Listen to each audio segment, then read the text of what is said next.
Good evening, ladies and gentlemen. Welcome. I'd like to call our regular council meeting for Tuesday, October 15th to order. And I'd like to begin with our acknowledging that we are holding this evening's meeting on their traditional territory of the Wisanish people. We'll begin, as we usually do, with our public participation period. Speakers are invited to come up for approximately 3 minutes. Please give us your name and address, and we welcome your thoughts. I'll call speakers for a first time.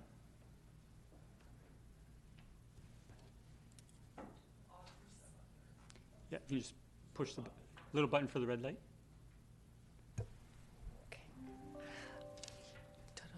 Audrey Stibbe, 9717 First Street, and I apologize for sounding like a frog. Good evening, Mayor, council members. My concern is for the safety of Sydney. Given the recent attacks on seniors in the past several months, my mom being one of them, it concerns me that the streets of Victoria are becoming worse, and it concerns and worries me that the same thing will slowly make its way to Sydney, especially with all the dense housing that is coming and the greater population.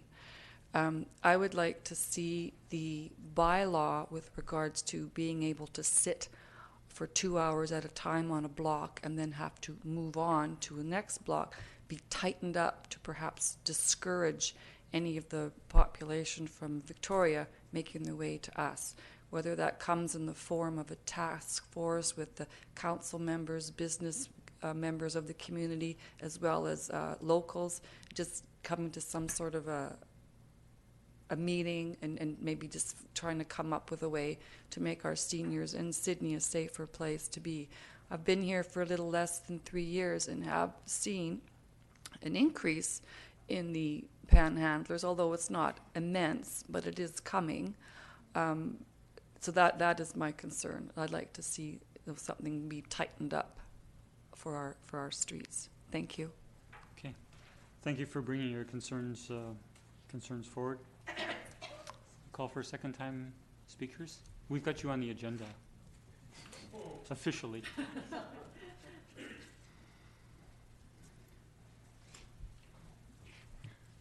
Mayor and Council, my name is John Trelevin, 10134 3rd Street, Sydney. I'm standing up here to talk about something I never thought in my life I'd talk about. It's very strange to rise in a public body in Canada and have to remind elected officials that the Queen is the head of state of Canada.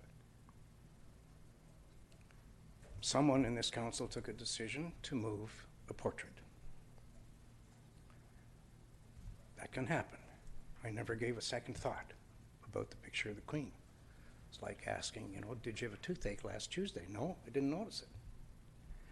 But when the press reports of the removal of the picture of the head of state of Canada appeared, I thought, well, if it was important enough for somebody to take it down, perhaps we should examine why it was important to have it there. And that's why I'm standing up. And in the interest of transparency, I served the Canadian government as an ambassador in the Philippines. I had the honor to do that, and my appointment was by the Queen. And I'm going to give you a copy of what it says in the document that was signed by 2 federal cabinet ministers and witnessed by the Deputy Governor General of Canada and a Justice of the Supreme Court appointing Canada's ambassador to the Philippines. As it says at the end, signed in Ottawa this 24th day of August in the year of our Lord, the 46th year of our reign.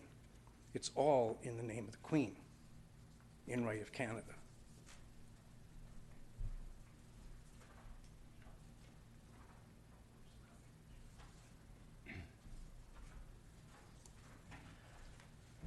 What really disturbs me is that I've got to stand here as an old white guy and defend a monarch. I didn't put myself in this position.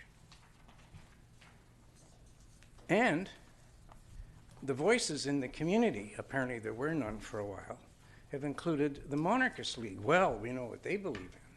The monarchy, that's so yesterday. What I really reacted to was reported in the Peninsula News Review. One of the overall objectives in that action and in Canadian society as a whole is decolonization. And given the prominence of the portrait of the monarch is definitely a colonial symbol. I was not appointed as a Canadian ambassador to the Philippines by a colonial symbol. I was appointed by the head of state of this country. A decision to combine the most sensitive, the most challenging, and certainly one of the most important issues this country faces, namely reconciliation, which has only just begun, with a statement that says the current head of state is a symbol of colonization, is wrong. From so many points of view, we don't have enough time. So I'm going to make a request. I want that portrait put back where it was tomorrow morning. Because to leave it down is to insult the head of state of Canada. Just quoting the reasons given. And I heard the individual also on CFAX, so I know that he wasn't released on Czech News. Now, in the interest of transparency, in addition to being appointed by the Queen as your ambassador in the Philippines, the honor of my life, I also received 2 medals from the Queen for services rendered in Saskatchewan. And if you'll permit me, I have been to Buckingham Palace. I was the junior duty officer in London on a short posting.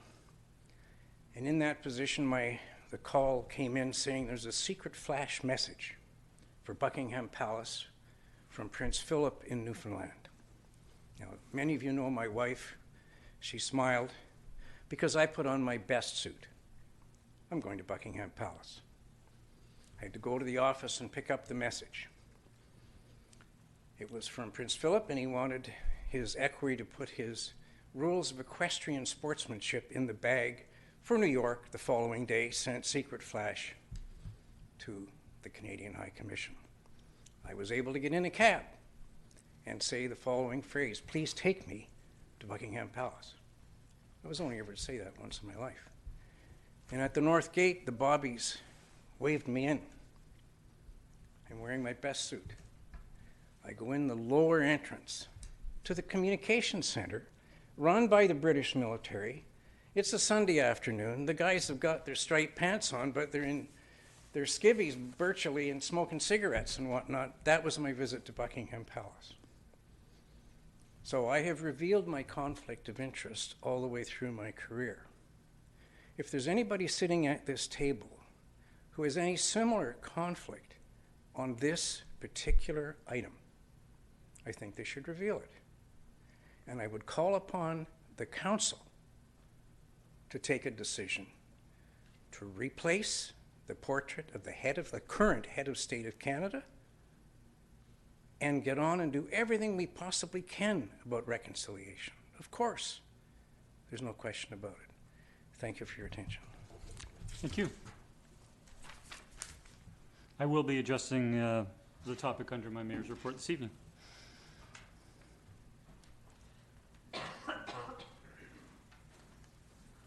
Hi, Wayne McNevin, 2326 Orchard Avenue in Sydney, and I'm here representing Artsy. Don't know if you've seen the Seaside magazine this month, but there's a big presence of Artsy in there. There's about 3 articles. One is about the Fine Art Show, which actually opens this weekend. About the studio tours that opens the following weekend. There's an article in there on the Lantern Festival with a smart shot of our mayor in there. And then there's the Talista Gallery that's always showing things on a weekly basis, changing around, supporting artists in the community. So Artsy has a strong presence in Sydney. And if you were a tourist coming to Sydney and you were coming on the boat or wherever you're going, you would pick up a brochure or a magazine. And one of the things that you'll find when it talks about Sydney is the sculpture walk. So it's encouraging people to come and see the sculpture walk and see what it's all about. One of the most, one of the beautiful things about Sydney. Now the sculptures have been here since 2012, and a lot of people don't know that 7 of them are still for sale. And so the sculpture walk has sort of sat on the side for a little bit because I guess council just didn't get around to supporting it. But now there's a joint venture with Artsy and the town to kind of revise the sculpture walk, and let's get people aware of what's going on with it. So one of the things that I'm proposing to council is that they show their commitment by having a budget line for the sculpture walk, and that we start purchasing some of the sculptures that are there, and then in the future we just continue with the sculpture walk down the seaside so that it's an ongoing thing. In a couple of weeks I'll be starting my knocking on doors, looking for donors to purchase some of the sculptures that are there and donate them to the town. So we're out there doing our bit, and we're hoping that that the town will support a proposal that's coming forward tonight. That is a financial support, but I think a well worth venture for us both. Thanks. Thanks for your comments. Yes, we do have it on the agenda this evening. Appreciate that. I'll call for a last time if there's anyone else wishing to speak, address council this evening.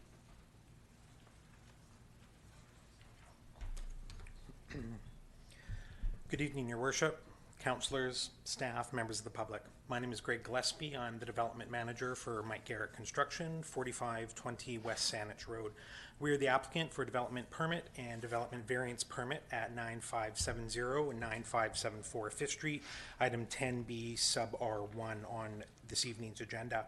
At its regular council meeting of September 16th, council directed APC to address number 1, design and appearance of the west elevation, 2, consider tiering of the retaining wall, and 3, review massing of the rooftop structure to reduce its visual appearance. We made changes to our design in advance of APC to address all 3 items. And as outlined in the minutes of the October 1st APC meeting, APC members, number 1, unanimously supported our proposed redesign and appearance of the west elevation, unanimously supported our proposed design of the tiered retaining walls. And regarding the rooftop structure, APC reviewed the updated drawings where we removed the private stair access and significantly reduced the rear setback and overall massing of the rooftop structure, and APC did not see merit in reducing the rooftop structure any further. I trust Council has read the September 24th staff report to APC that thoroughly addresses the multifamily residential development permit guidelines. Specifically, the report highlights how the site's height, coverage, setbacks, massing, and scale are in keeping with those for an RM7 zone. And 2, how our proposal employs multiple design solutions to minimize the impact of the new development on the neighborhood. APC has made 2 recommendations specifically on how our proposal could be improved upon even further with regards to improved hardscape and a lower fence height. We are prepared to make these changes and look forward to bringing our updated proposal to Committee of the Whole soon. I'm happy to answer any questions Council may have this evening. Thank you very much. Thank you.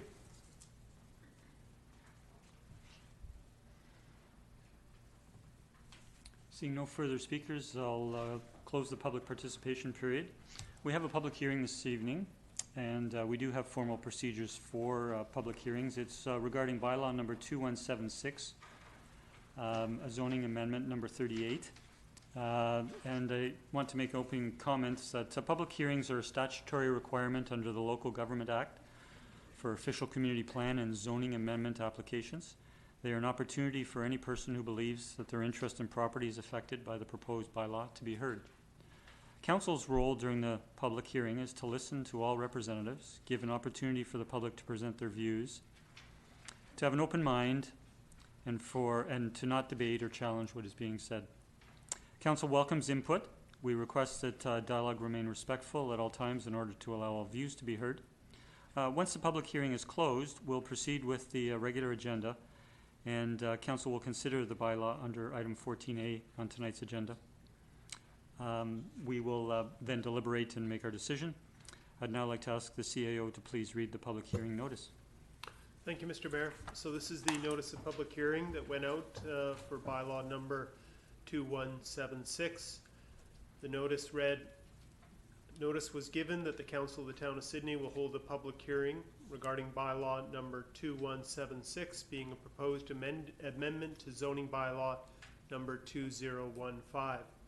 The purpose of bylaw number 2176 is to amend zoning bylaw number 2015 in order to incorporate a number of miscellaneous amendments for the purpose of improving the functionality of the bylaw, addressing some errors and omissions, and also adding or amending certain permitted and conditional uses. For a full description of the changes proposed by the bylaw, the notice indicated that inquiries could be made at the Town Hall or viewed on the Sydney webpage at www.sydney.ca. All persons who believe that their property is affected by the proposed amending bylaw will be afforded a reasonable opportunity to be heard or to present written submissions respecting matters contained in the bylaw at the public hearing to be held here this evening. Written submissions could also be received at the Town Hall prior to 4 p.m. today, or they can be received at this evening's public hearing. Copies of the proposed bylaw, as well as all background documentation, were made available during normal working hours of 8:30 a.m. to 4 p.m., Monday to Friday, excluding statutory holidays, from September 16th to October 15th at the Sydney Town Hall. The notice of public hearing was advertised twice in a local newspaper. It was first advertised on October 9th and advertised the second time on October 11th. Thank you. Thank you, Mr. Humble. I'll now open the public hearing. Those wishing to speak, please approach the microphone and state your name and address, and whether you're apart from your remarks, whether you're in favor or opposed to the bylaw. I'll call for any speakers for a first time. Any speakers for a second time? And for a third time, seeing no speakers, I'll bring the public hearing to a close. Thank you. We also had no letters received with regards to this bylaw. I'd now like to move to item 1C, which is a presentation. We welcome Kathy Knoll from Choice Events to give us an update on the Sydney Seaside Run. Thank you. Thank you very much. Please apologize for the way I'm dressed. I had the great pleasure of presenting medals to two of our people from this past weekend for the marathon and half marathon that were admitted to hospital. So I was very happy to be able to give it to them. So, but with the Sydney by the Sea run 3 weeks ago, which is hard to believe, I was very pleased to, within the 2 months that we had to organize, we had close to 500 people registered, 467 participants, including the kids and then the 8K and the 5K. We raised close to $7,500 for our two charities, the Shaw Center as well as the Sandwich Peninsula Hospital and Healthcare Foundation, and looking forward to next year. So I wanted to present to Council the presentation of the wooden medal that was designed by a local company, an artist, that we gave to everybody. And some people said, "Oh, this is great, Kath, and I won't have to recycle it. I could burn it." And I was going, "I'm not sure I wanted you to do that." I had another email saying, "My dog ate it. Can I get another one?" So I guess it's better to have a wooden medal that your dog eats rather than a metal medal. So we'll be looking towards next year with your support to be able to have the event again, and we will continue with a series of different wooden medals and the designer shirts. We had a booth at the Marathon Expo this past weekend, and lots of people came up, And they were wanting to register, and so we're full speed ahead. So I would like to present this to you. Thank you very much. Thank you.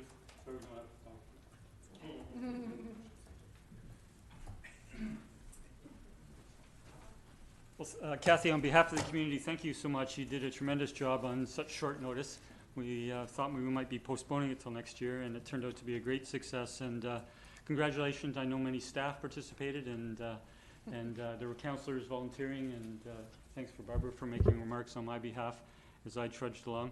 And it made an otherwise dreary day a lot of fun in Sydney. There was, it was overcast, and there was some drizzle and rain and stuff, yet we had hundreds of people standing in the Beacon Park and listening to the speakers and having fun and laughing, and that's a great thing to be able to do in the community, but especially on a otherwise dreary day. So thank you so much, and we look forward to continued success, and especially for the two community organizations. That's a great success as well. Thank you. Any other comments from council?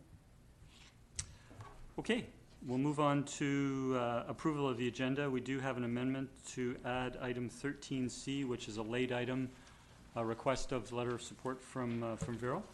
I'll move approval of the agenda as amended. Second. Those in favor? Opposed, carried. Thank you. And we have adoption of two sets of minutes. We have them from our special council meeting of September 16th. It was a special council meeting because we bumped it up a week from the 23rd because of UBCM, and we have minutes. I'll move adoption of the special council minutes on September 16th. Second. All those in favor? Motion carries. Thank you. And we also have minutes from a special council meeting held on October 3rd. Move adoption. I'll second. All those in favor? Motion carries. Thank you. I'll now move to my mayor's report.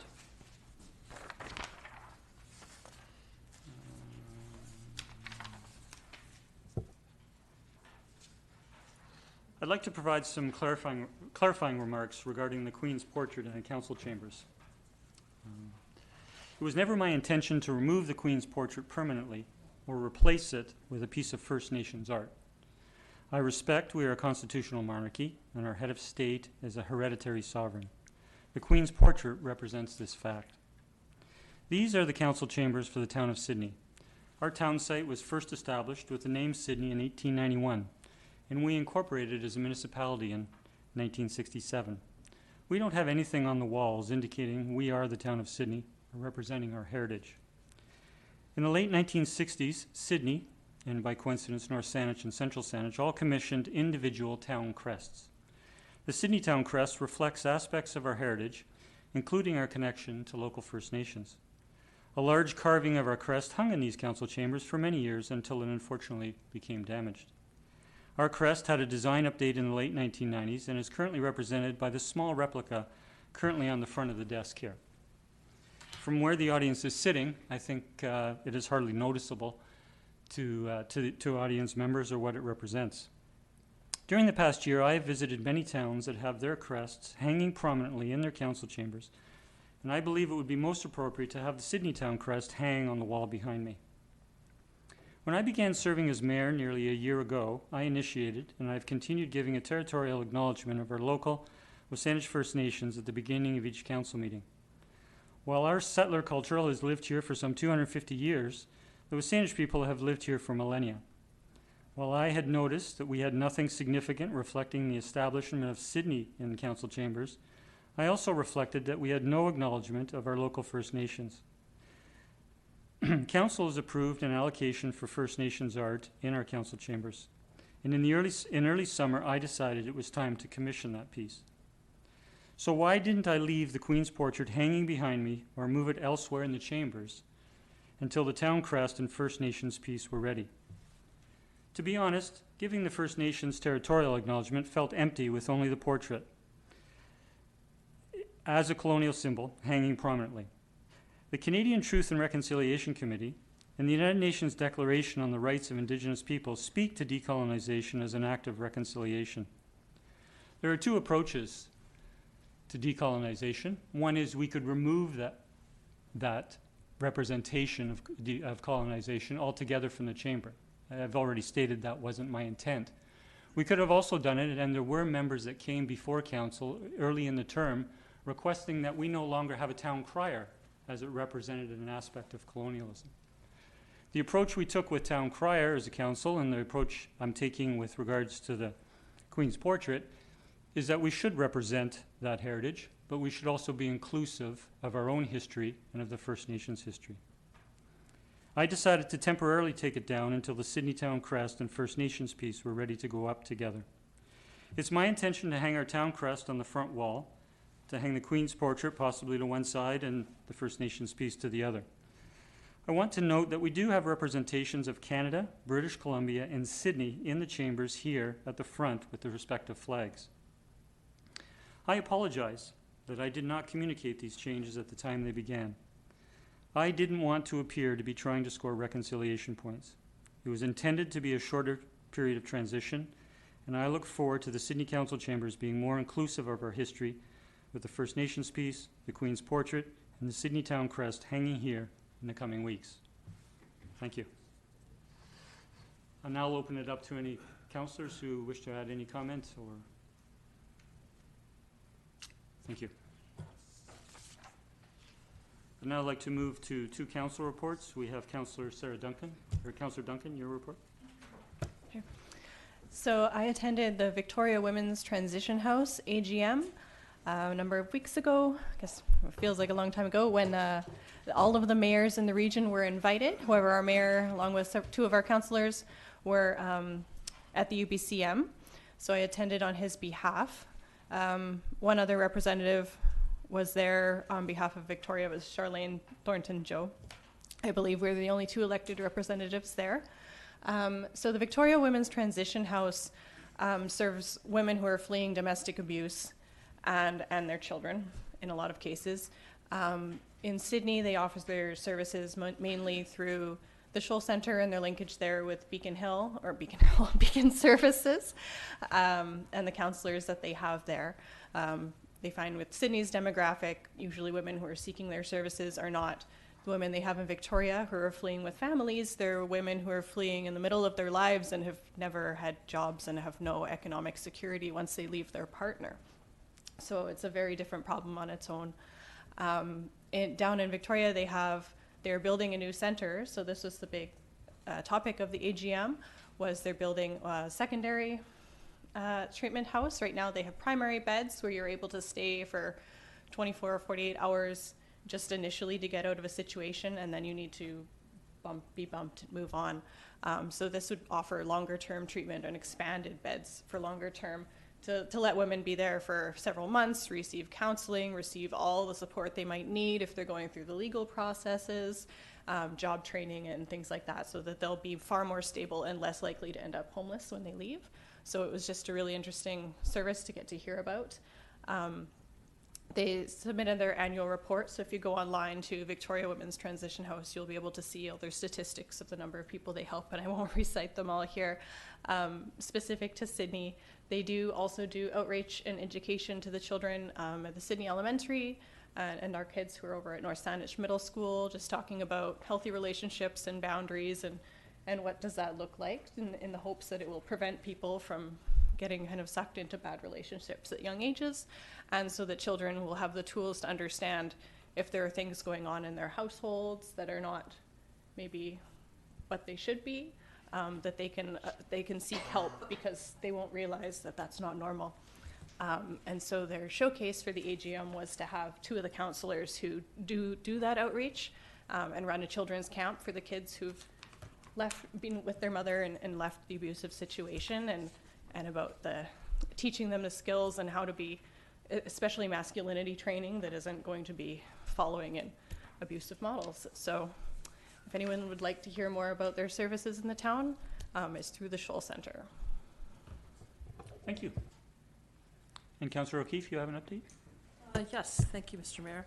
I have three things to provide updates on. First, the Chamber of Commerce, access awareness, and then some notes from UBCM. First of all, in regards to the Chamber of Commerce, some updates from them. So they're continuing to work on a new visitor center and a truck drop behind them. They're continuing to meet with Ministry of Transportation Infrastructure, our local MLA, and the province appears to be quite receptive to considering a new visitor center at that location on the Pat Bay Highway, acknowledging that this area near the Sports Bay Ferry Terminal is a gateway to Vancouver Island, and so it makes sense to capture the high volume of traffic that is coming there.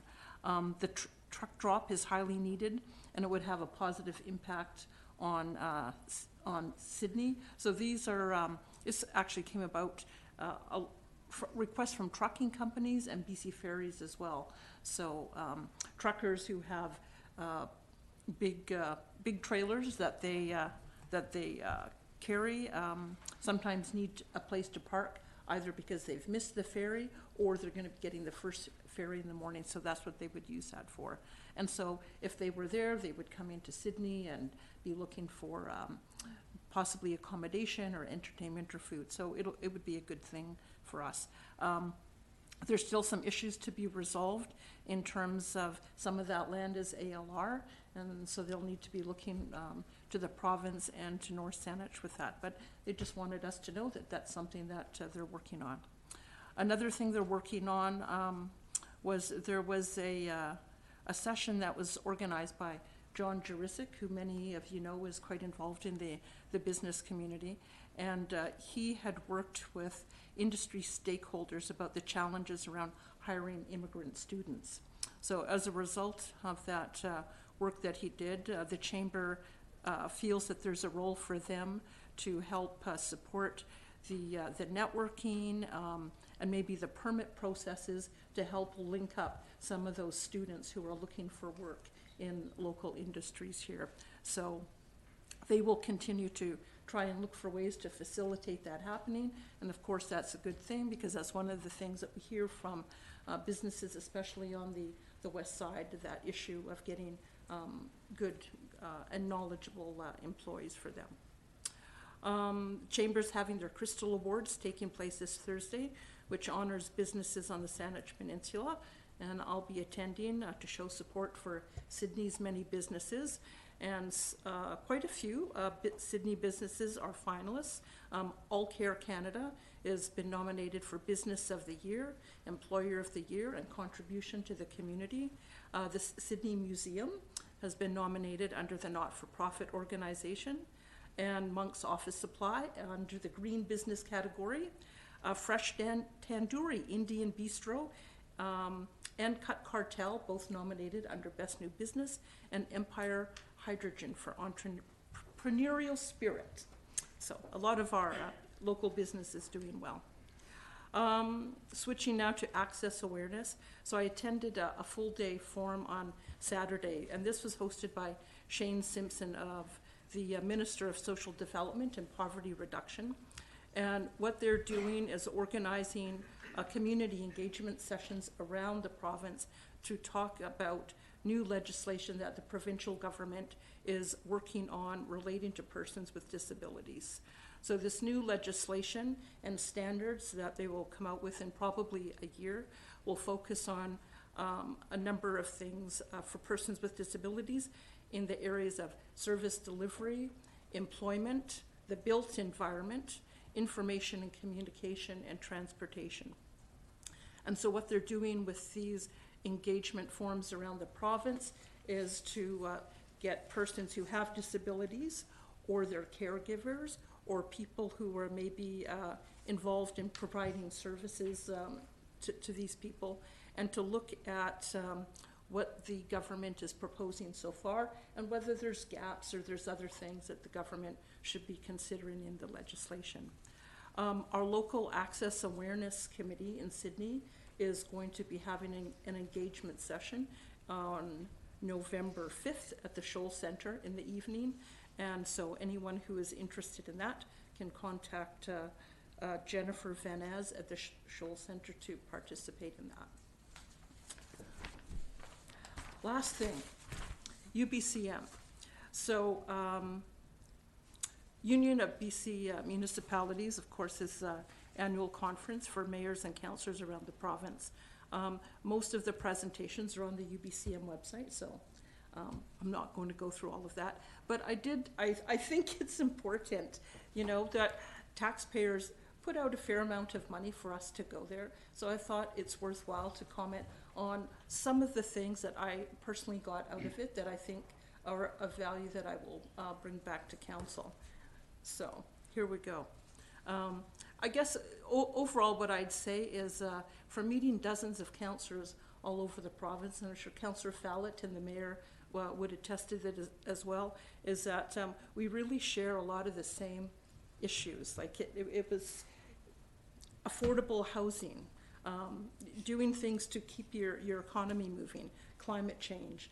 And so, you know, one of the best things I heard at the conference was if you have a problem in your municipality, somebody else has it as well. And so don't reinvent the wheel, reach out to others, find out what they're doing, and feel free to steal their ideas or change them or whatever. So I think that's a good point. There was a good session that I attended on money laundering. Some of the highlights from that was the dramatic impact that money laundering had on our housing market and on our economy as well. And so I think it's worth noting that as we look at ways to do something about affordable housing and to improve our economy, it's important to understand why some of these, why we're in the situation we're in. And money laundering had a big impact on that. Then government, of course, you've heard, has come up with a number of changes to close those loopholes, and so the effect of those are now starting to be seen in the housing sector and a little bit in the business industry as well.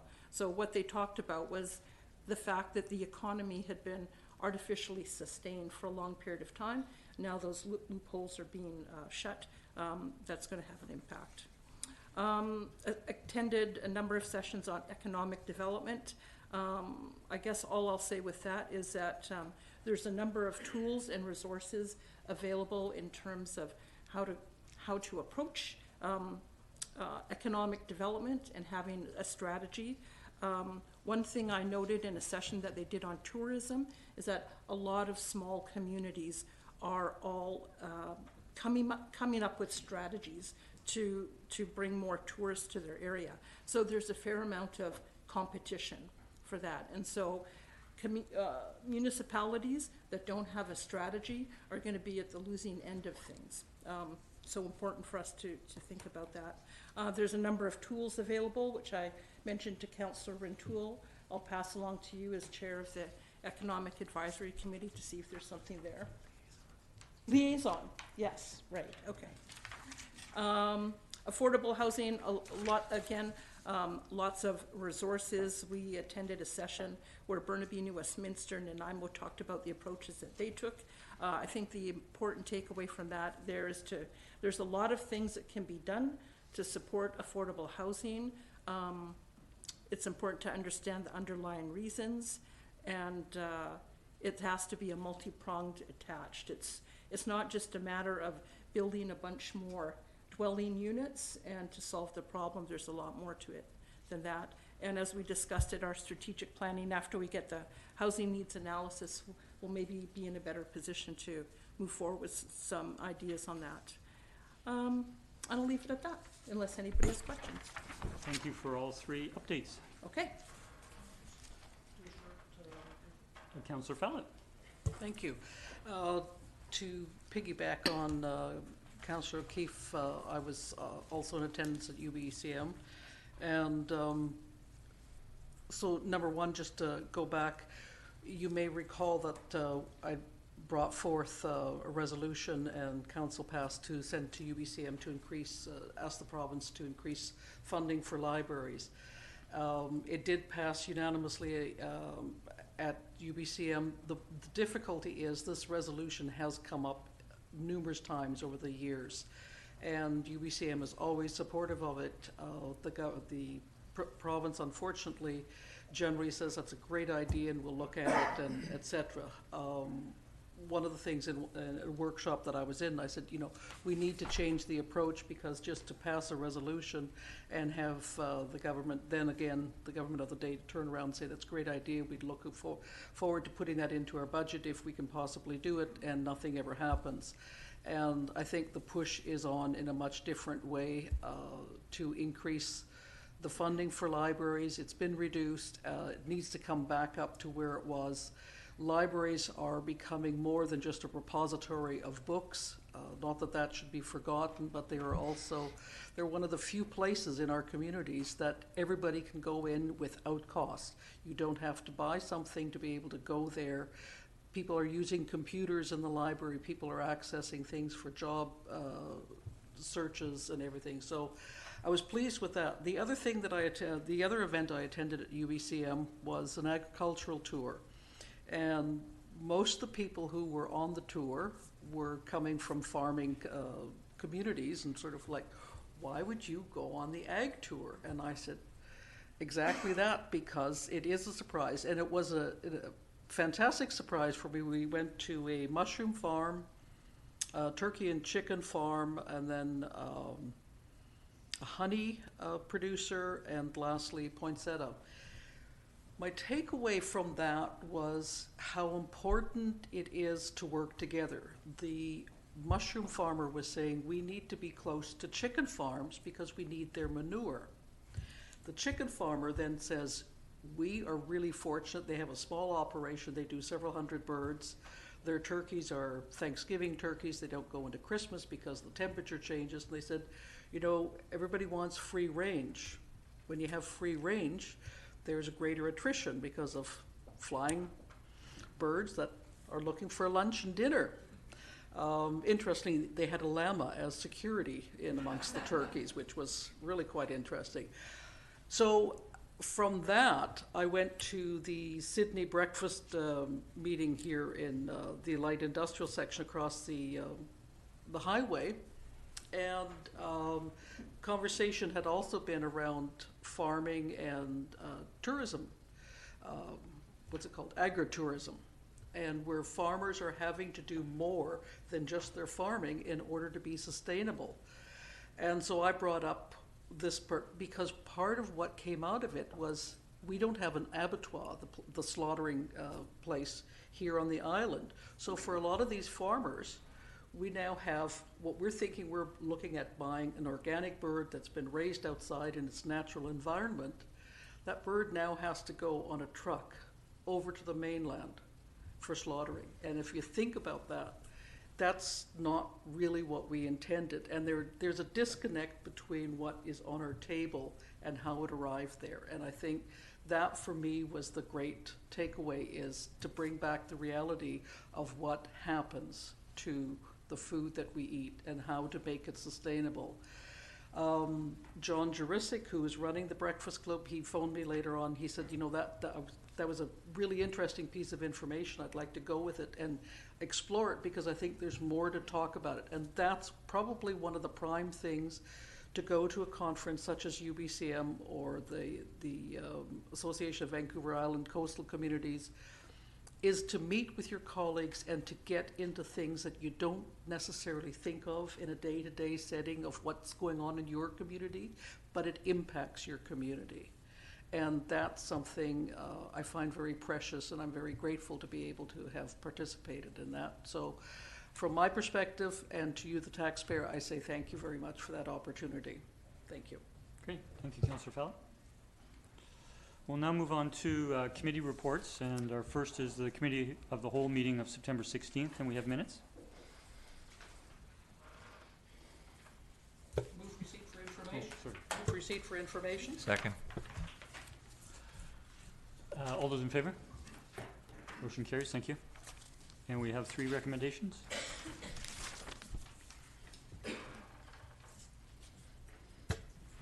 So the first recommendation is about the Advisory Planning Commission bylaw number 2181.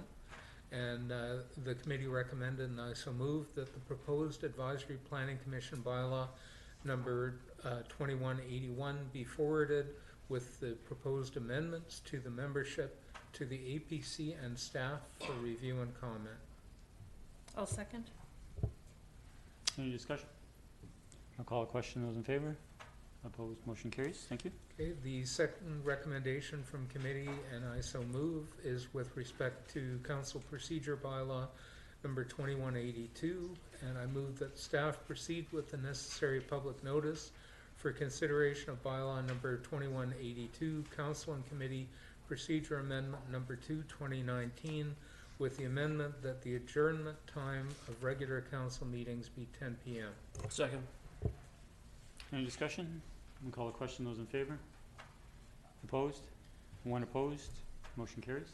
Okay, the third item coming from committee is with respect to development variance permit application number DV 100285.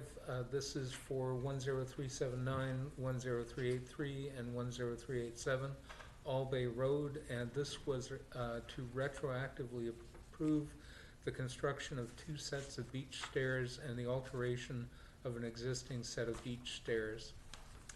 And the recommendation from committee, and I so move, is that 1, that development variance permit application number DV 100285 be denied, and 2, that the applicant remove the illegally constructed stairwells and stairwell alterations, and that the retaining wall and upland soils be returned to the original state, with the only landscaping feature on the 7.6 meter natural boundary setback area be the previously existing set of stairs in the seawall at 10383 All Bay Road, and 1 paver walkway in the rear yard of each property, which are to terminate at the top of the seawall as formally approved under DP 100745.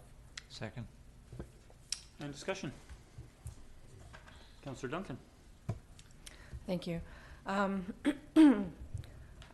believe I know a number of us have been thinking very hard about this and discussing with staff. I know, and I met with the developer to discuss it as well. Because I believe when we moved this at the Committee of the Whole, my understanding at the time, which was erroneous, I've now learned, is that the variance permit was to be able to allow the construction of stairs, the additional stairs to the beach in the first place. And that if it had come before council, we would have been able to deny them being able to build those stairs down to the beach. Being within the community that uses that beach, and people who go down there, one of the most common complaints we have is just the way that beach has been constructed over the previous, decades before people thought so much about seawalls and things. That is a public beach in an environmentally sensitive area. As it develops more and we let more people build closer to the beach, it feels less like a public beach and more like a private beach that you'd go to, like a resort island, and it's just like private condos or private hotels right up against the beach, and it's kind of lost that public feeling. And so for me, it would have been, if we were allowing people to build more buildings there, we would have asked to have have them go down the landscape and use those existing stairs in common, rather than to each of them get to build another set of stairs just a couple meters away on the beach. But the variance is actually about the materials that they used to build the stairs, which was cement instead of like a natural stone constructed into the seawall, the way that other property owners have been allowed to do, and they have been allowed to do that getting only a regular development permit. And so what we know this developer is going to do is go back in, pull them out, get the same permits, have archaeologists do an observation again, probably the same way they already did, pull them out, apply for the permits. They're gonna tick all of the boxes that would have been asked for in a regular development permit, and then they're going to put them back in, and we will have disturbed the archaeological site. We will have had construction adjacent to the great blue heron's nests, and construction very close to the high tide line and in the root zone of those Douglas firs 3 times. So while I'm really not happy that there are stairs, I want to not cut off our nose to spite our face and to try to mitigate the damage that's already been done. The damage that has been done is that they've put in the wrong type of stairs for what the town would like. And staff have given kind of some recommendations around what that should look like. And so, depending on how the rest of council feels, whether they have more to discuss now or whether I should just move a different recommendation. Okay. We have a motion on the floor. Sorry. Okay, Councillor, thank you for that. Councillor O'Keefe? Thank you, Mr. Mayor. So I'm concerned, obviously, that this is environmentally sensitive area. When I first, read through the report, I came away with the sense that there had been all sorts of environmental infringements in this area and things that maybe hadn't been done. But reading closer, and then we, just for the benefit of the audience, I'm not sure if they also received additional information from the developer. And so it seems to me that it appears that the developer had made known his intention to build stairs there, is what I understood. And according to him, and I don't believe that the staff member who was involved at the time is still with us, but the idea was that the developer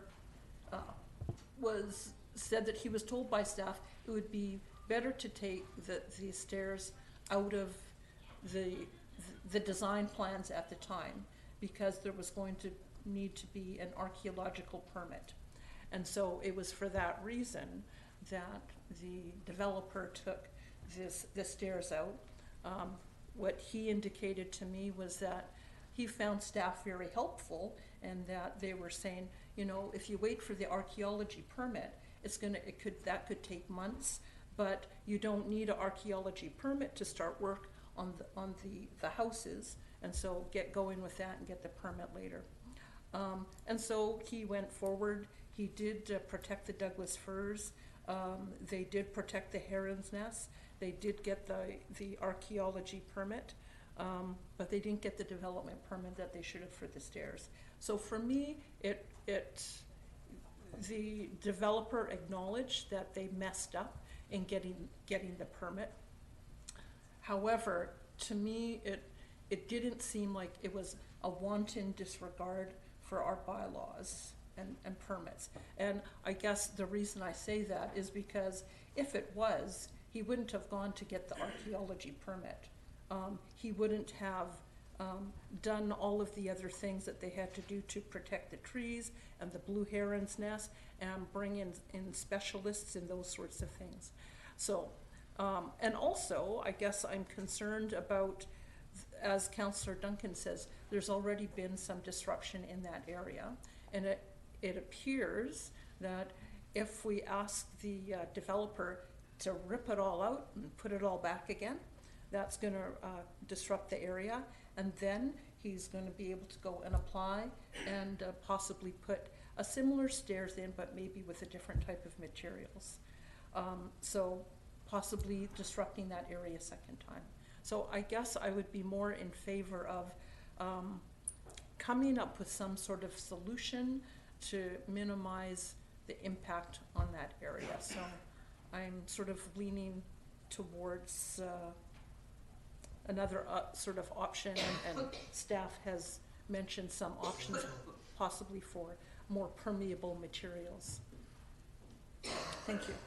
Thank you, Councillor Wainwright. Thank you, Mr. Mayor. So, just for the benefit of the public, Mayor and Council received a letter from the proponent late on Friday, October 11th, too late to be included in the agenda package, and also not copied to town staff. So this came in over the long weekend, and staff did not have a chance to give us any information in response to this letter until basically today, which meant that council hasn't had a lot of time to look at that. And I believe there are some misunderstandings of the information that staff provided. It is a public letter now. It's part of our agenda package now, just not on the website and so on. And it's an interesting letter, and I'll just quote a little bit. We believe we are being treated unfairly and that the recommendation from staff to remove the stairs is socially, economically, and environmentally irresponsible. It makes a comment about staff oversights, which, if not contributors to the situation, certainly could have prevented it. In other words, it's the kind of thing designed to really get council's attention, and in a short time frame without staff being able to reasonably respond to it. I suspect if we want to deal with it at council here tonight, this is going to be a very lengthy discussion.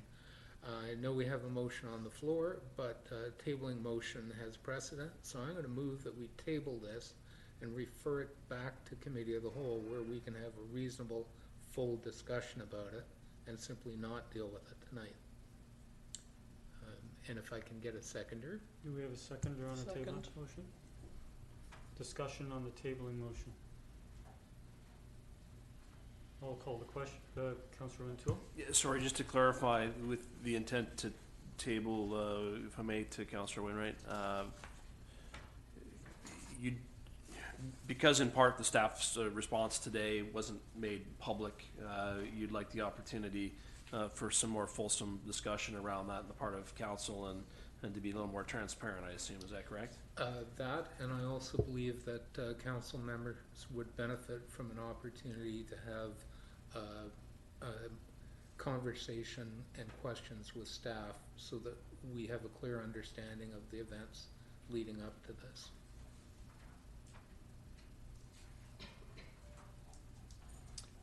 Any further discussion on the tabling motion?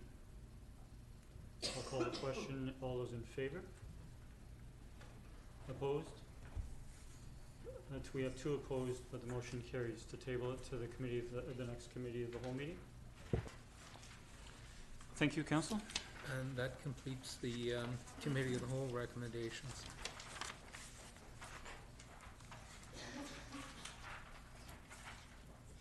We'll now move on to item 10B, and I'm just going to flip to that in a moment. And so we have the Advisory Planning Commission meeting of October 1st. We have the minutes. I'll move receipt for information. Second. Those in favor? Motion carries. Thank you. Okay. There are 2 recommendations that come out of the APC meeting, and with your permission, I'd like to deal with them separately. So the first recommendation is, and I so move, that the applicant for development permit application number DP 100796 and development variance application number DV 100286, that's 9570 and 9574 5th Street, the rise development, submit revised architectural and landscape plans addressing development permit guidelines 20.3.23, avoid monotonous appearance of hard surfaced areas, and 20.3.25, reduce the maximum height of any fence on top of a retaining wall to 1.1 meter to the satisfaction of the senior manager of current planning. Second. A seconder, discussion? All those in favor? Opposed? Motion carries. The second recommendation coming out of committee is that following the receipt of the revised plans, they be presented to the committee of the whole. And what I'd actually like to move is that the plans that were submitted to the Advisory Planning Commission be presented at the next committee of the whole meeting. And if I get a seconder, I'll explain. Second. Discussion? Okay. Councillor Wainwright? Thank you, Mr. Mayor. If you'll recall, when this came to council, council members had concerns about the design, which led to a referral to APC with some specific direction about what we wanted to see done to it. the proponent actually made changes to the plans before it went to APC, and those plans are available on the town's website and in the APC package, but they're not in the agenda package in front of council for tonight. So the recommendation coming out of APC is, following the receipt of the revised plans, they be presented to the committee of the whole. This kind of suggests that the proponent would have to make these changes and then it would go to committee of the whole, which would likely not happen in time for the next committee of the whole, but the one subsequent, and that'll actually delay the proponent. And the changes that are being requested are really very minor. So I think council could reasonably and appropriately have a look at the revised plans that went to APC and have its discussion about what we want to do on that basis. And I think that would actually be in the interests of the proponent, because it'll move things along more quickly. It'll also be in the interests of the residents, because they'll find out what council is going to do with this development much quicker than they will otherwise. So that's my reason for the revised motion. Mr. Humble. If I can, through the mayor to Councillor Wainwright, just wanted to confirm the intent. Is the intent to have just the set of plans on the agenda for the committee's review, or would you like to see the developer make a presentation to the committee and be afforded an opportunity to respond to questions perhaps from the committee? I believe that committee would benefit from a presentation by the developer, or from the developer. Okay, I have a question of clarification through Councillor Wainwright. So appreciating the first motion that was passed and appreciating what you said in the second motion, the expectation is with the committee of the whole meeting next Monday, next Tuesday. We've moved it to next Tuesday because of the Monday election. That they would present the revised plans that were presented to APC. I understand that, but I'm wanting clarification on whether your expectation is that whether they would have the changes from the first motion for us to consider at that committee of the whole meeting, or at what time? Responding to the mayor's request, I don't really expect that the proponent would be able to come up with a revised set of plans in time for Thursday cutoff for inclusion in the agenda package, because today's already Tuesday. If they can work a miracle, great. But essentially one of the changes is simply that the pavement surfacing is a monotonous appearance, so they're being asked to vary that.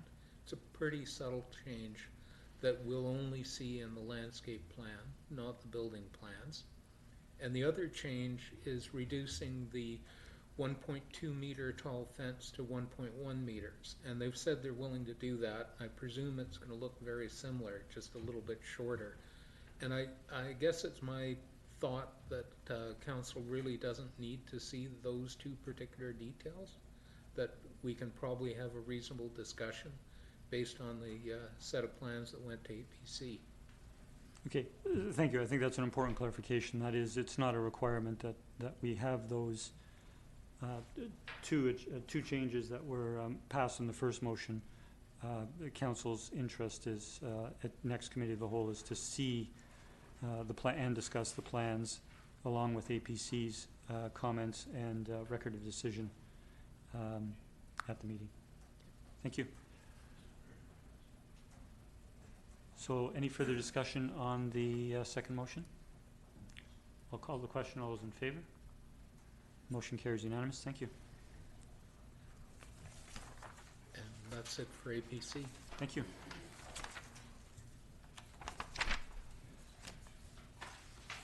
We'll now move to staff reports, and we have item 11A, which is a request to ban single-use plastic bags in Sydney. We have a staff report dated October 8th. Move receipt for information. Second. Discussion? Councillor Duncan. Thank you. Just briefly, because I know when the students came from the school here to present their petition, I was the one who received it. So I thought that I would just make a statement about why I am fine with that we are just kind of still in a hold and wait phase. And that reason is that as the students showed us with their survey and speaking to the businesses, that while our businesses were overwhelmingly in favor, I think they spoke to 57 businesses and 48 of them, 49 said that they were in favor of a plastic bag ban. And most of those businesses have already removed plastic bags voluntarily from their businesses. Many, if not most of our restaurants have already voluntarily gotten rid of straws and have moved to compostable alternatives. So I know that our business community is something that they are already actively doing on their own. Quince Bakery, I think, is probably at the forefront of kind of the zero waste and zero packaging and zero disposable utensils forefront in Sydney. And I know she's very active speaking to the other businesses on what to do. So I don't feel that by us not taking kind of a regulatory stance towards it, that we will be in any way falling behind. And this would be, by the time we actually put in a bylaw, we would just be kind of finishing off and tying up something that the businesses and the public are already ahead of us on. So for that reason, I'm okay with continuing to wait and see, and to make sure that it won't be a very lengthy legal process for us to go through, and just let our businesses keep doing the excellent job they're already doing. Any further discussion? Just a couple of comments. Thank you for the staff report. It certainly covers all the aspects that we need to take the decision. But as the council and town representatives of CRD, I did make remarks at that same meeting that we received the presentation with regards to direction CRD was going, and recommended that we pursue what CRD members might be pursuing together. And it turned out at the time that it first came to council, we didn't know what the court's judgment would be with regards to the challenge to the Greater Victoria.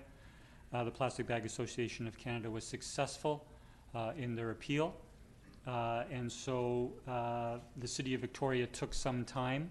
Our staff report was prepared just prior to Victoria making their decision. They have made a decision to appeal it to the Supreme Court of Canada.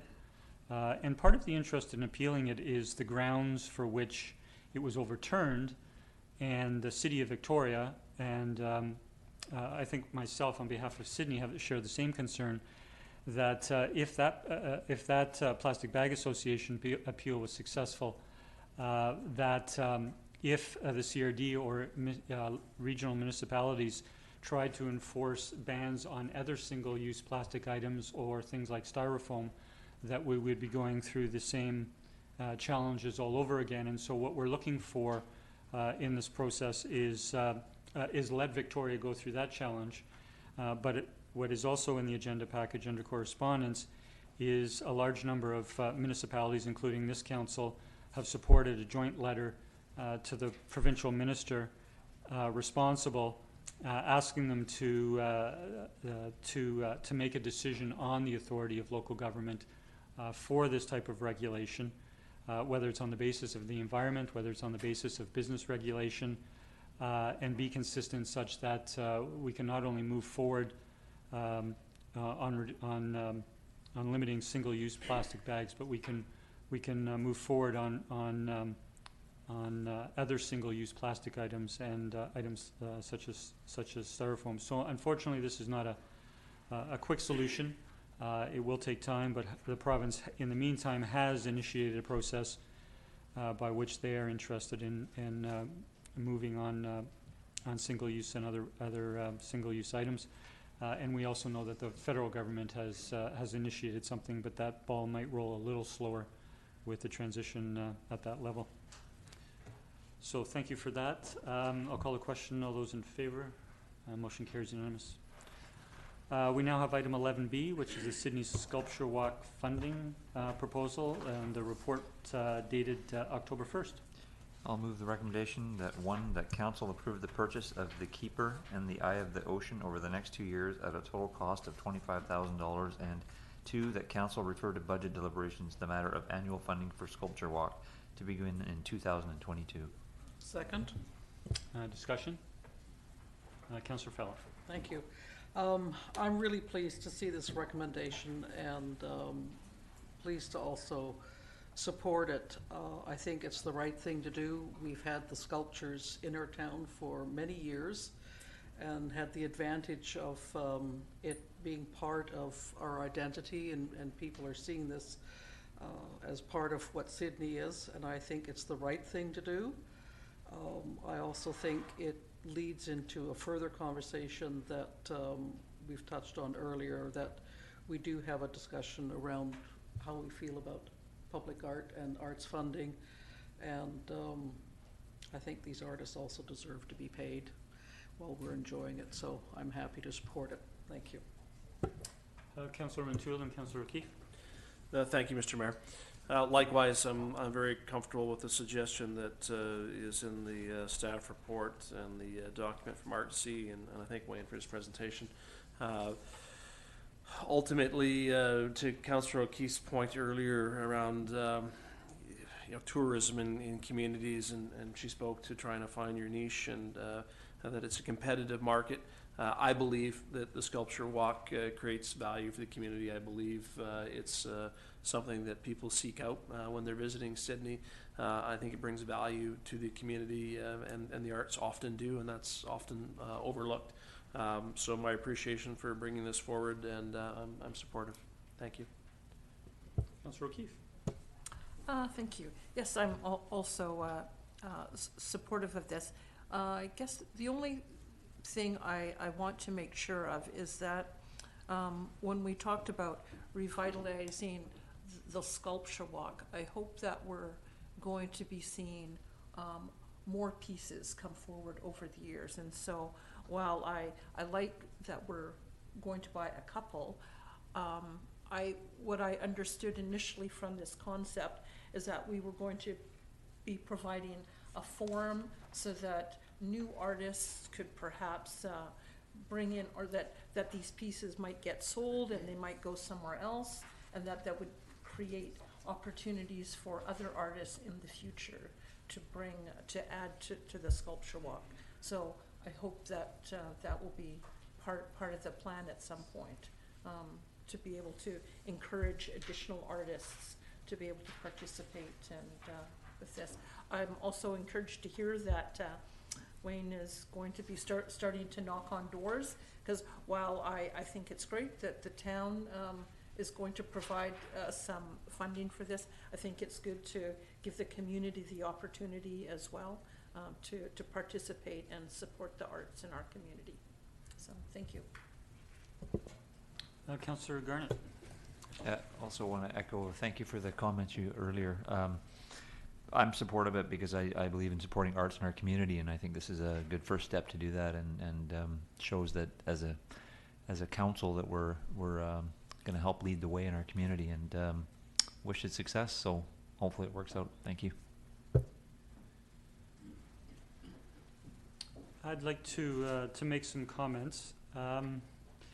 I have some challenges with the proposal, and I have the utmost respect for the chair and champion of the person who's taken over the Sculpture Walk. When I look back to serving on council with Mayor Cross, and he initiated the idea of the Sculpture Walk, the intention was that the art would be prominently displayed and marketed for sale, and that there would be a turnover of public art over time in the various positions. There were 12 private sculptures in 12 locations, and it was hoped that some would turn over. It was anticipated that over time the community might get attached to one or more of the pieces and might choose to purchase them for a permanent basis. But as I say, one of the intentions was to have some turnover and new art, a refreshing, if you will, over time. And unfortunately, that didn't work in the during the years that it's been in place. And so what we have now before us is a proposal to, in essence, purchase all of the pieces that are out there. There's 7 remaining pieces. The immediate recommendation is to spend $25,000 this year and in 2021, purchasing 2 of the pieces. And then the recommendation is to consider, the recommendation is to refer to budget deliberations the matter of annual funding for the sculpture walk beginning in 2022, as it states in the Artsy's information.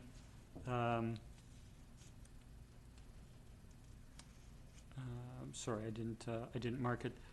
They would like us to see us commit to the pieces in the future. So in essence, what we're doing is looking at budgeting.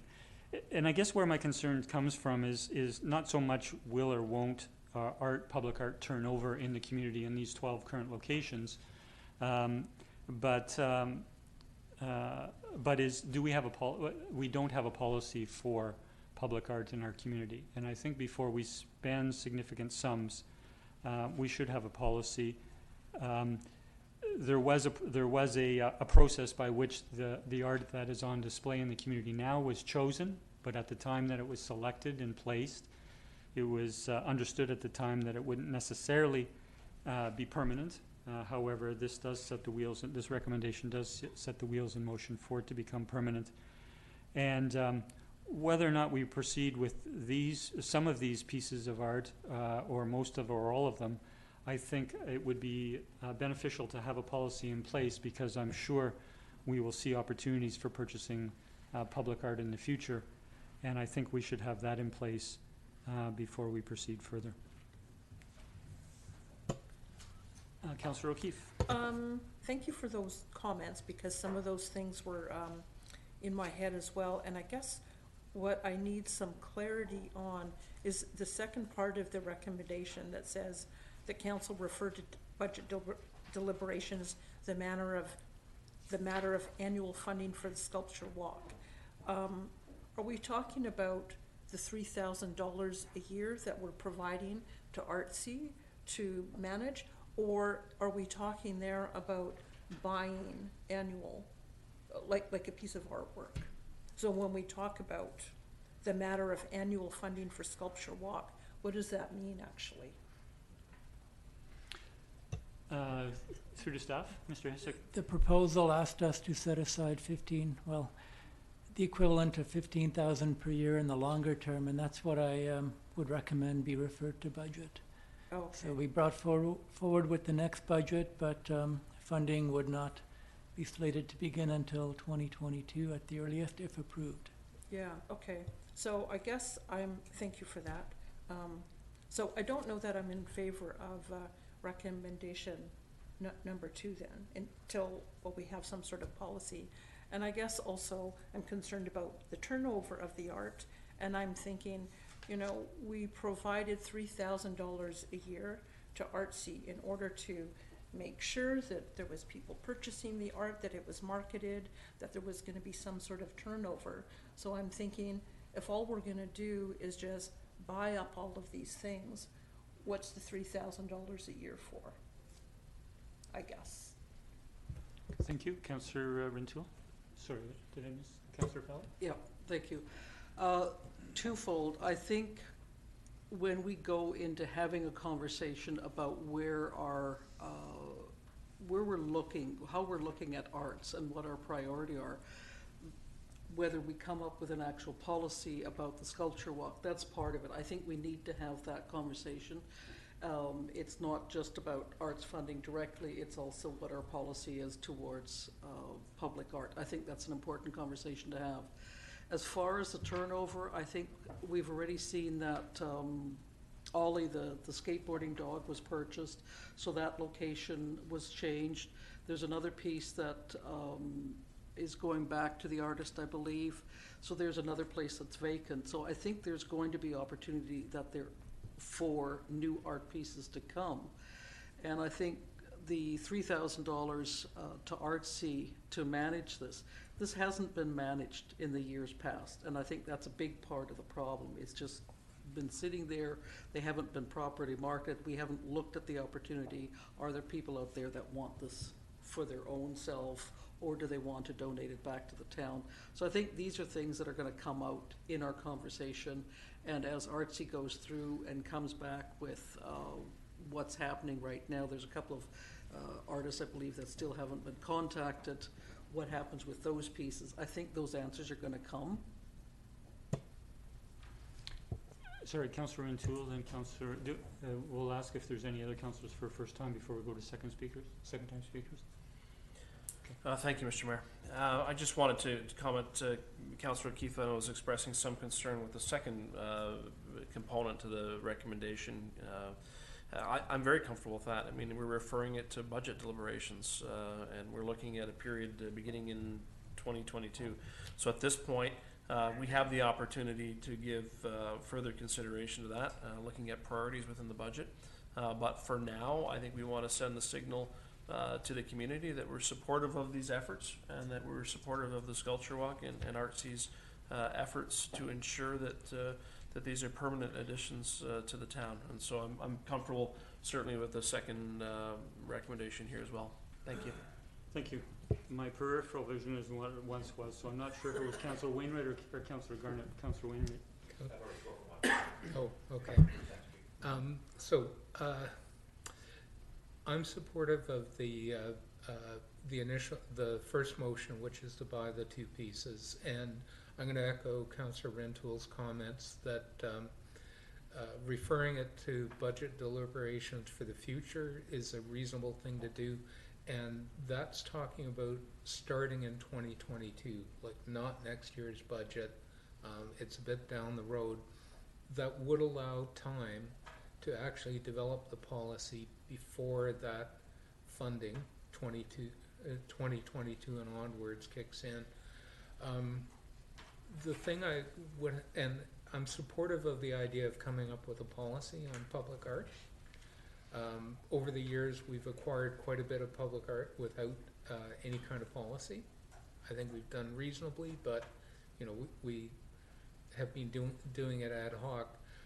The concern I have is that there's probably quite a bit of effort to develop a policy on public art, because in many respects, art is subjective, and coming up with a policy that works for the town as a whole is not going to be straightforward. It's going to involve a lot of conversation, I imagine a fair amount of staff time, and at the moment I don't see this being anywhere near the top of staff priorities. So if we insist on having that policy in place before we make any decisions, we're definitely not going to have that in time for this year's budget deliberations, and I'm not sure how long we'd be putting it off into the future.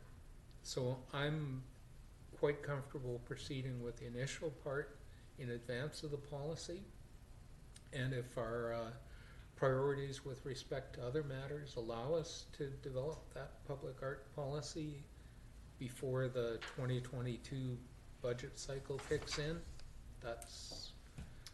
that I would be happy to see that outcome, but I don't want to hold things up pending that policy. Councillor Garnett, for a second time. Thank you. I agree with what Councillor Wainwright and Councillor Rintoul said as far as the 2022. I have no problem with that. And I think it's also important to remember that it is a total cost of $25,000, but if you listen to the staff report, that we have $16,400 in the amenity funds to purchase public arts, and so it's actually only $8,600 that will cost us. And 2022 is a long time away. The $3,000 you're referring to, we pretty much just allowed them to start doing this, so I think we have to give them time to be able to, so I think it's a good investment. 2022 also allows them a chance to find donors or people to purchase it, so that could change how the budget deliberations even look in 2022. So, and it just gives the amount of time for things to level out, so it may not have the same direct impact that you're thinking it's going to have. So I'm really comfortable with both portions of this recommendation. Thank you. Councillor O'Keefe. So what I'd like to see is, rather than just focus on this one aspect of how the community is going to support art is to have a broader discussion. And at, you know, strategic planning, we talked about, you know, maybe we need to look at what is our art funding going to be in the coming years, in terms of there's perhaps another discussion we're going to have about the fact that we pulled out of the CRD in terms of arts. And so as a result of that, how are we going to continue to do that? And do we want to put more money into the arts community, and what's that going to look like? So while I like, you know, I'm not opposed to the sculpture walk, and I'm not opposed to the community providing funding for art, I think we need to have a broader discussion rather than going piecemeal at things to say, let's do this, let's do this. And whereas maybe staff don't have the time to do that, I think it would be maybe something that Artsy or the art community could work on in terms of what is their recommendations in terms of the level of funding that's required, the sorts of things that they think that the municipality could support, where do they see support coming from the municipality and from the private sector.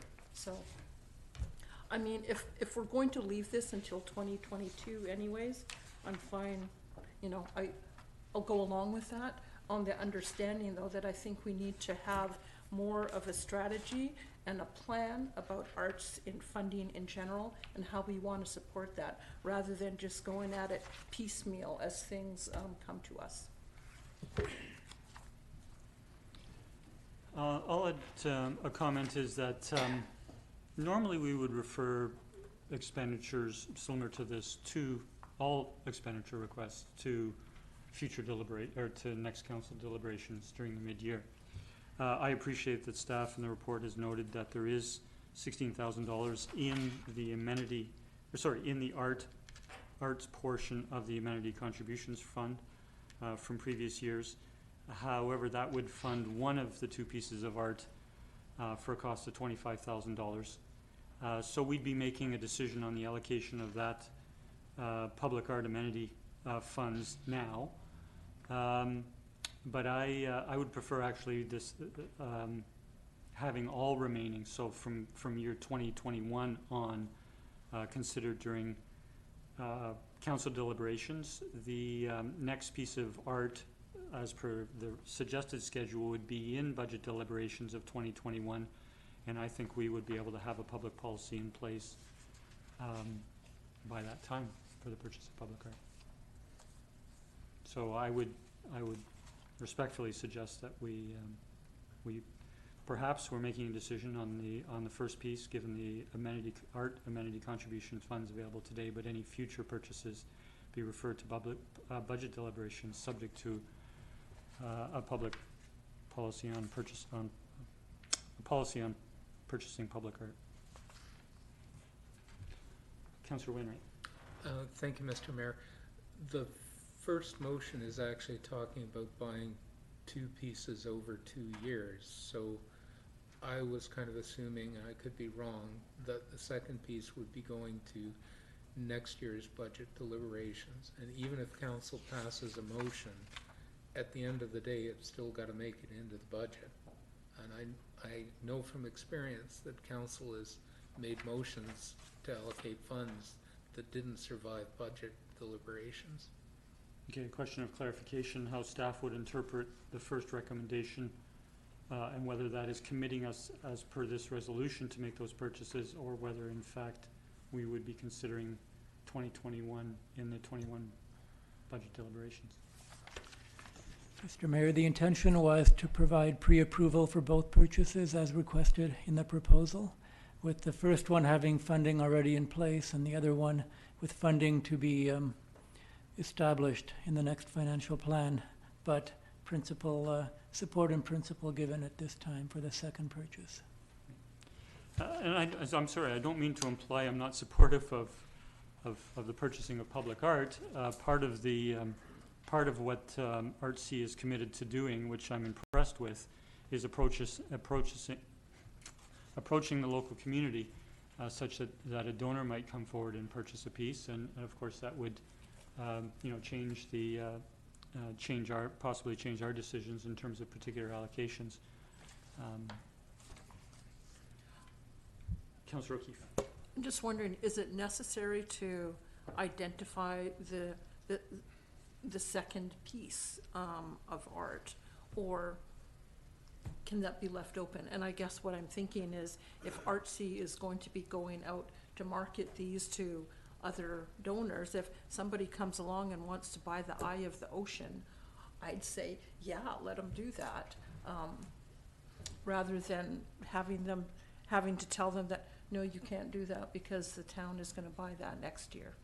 So whether it can be sort of more, give us more flexibility, that's all. Councillor Duncan?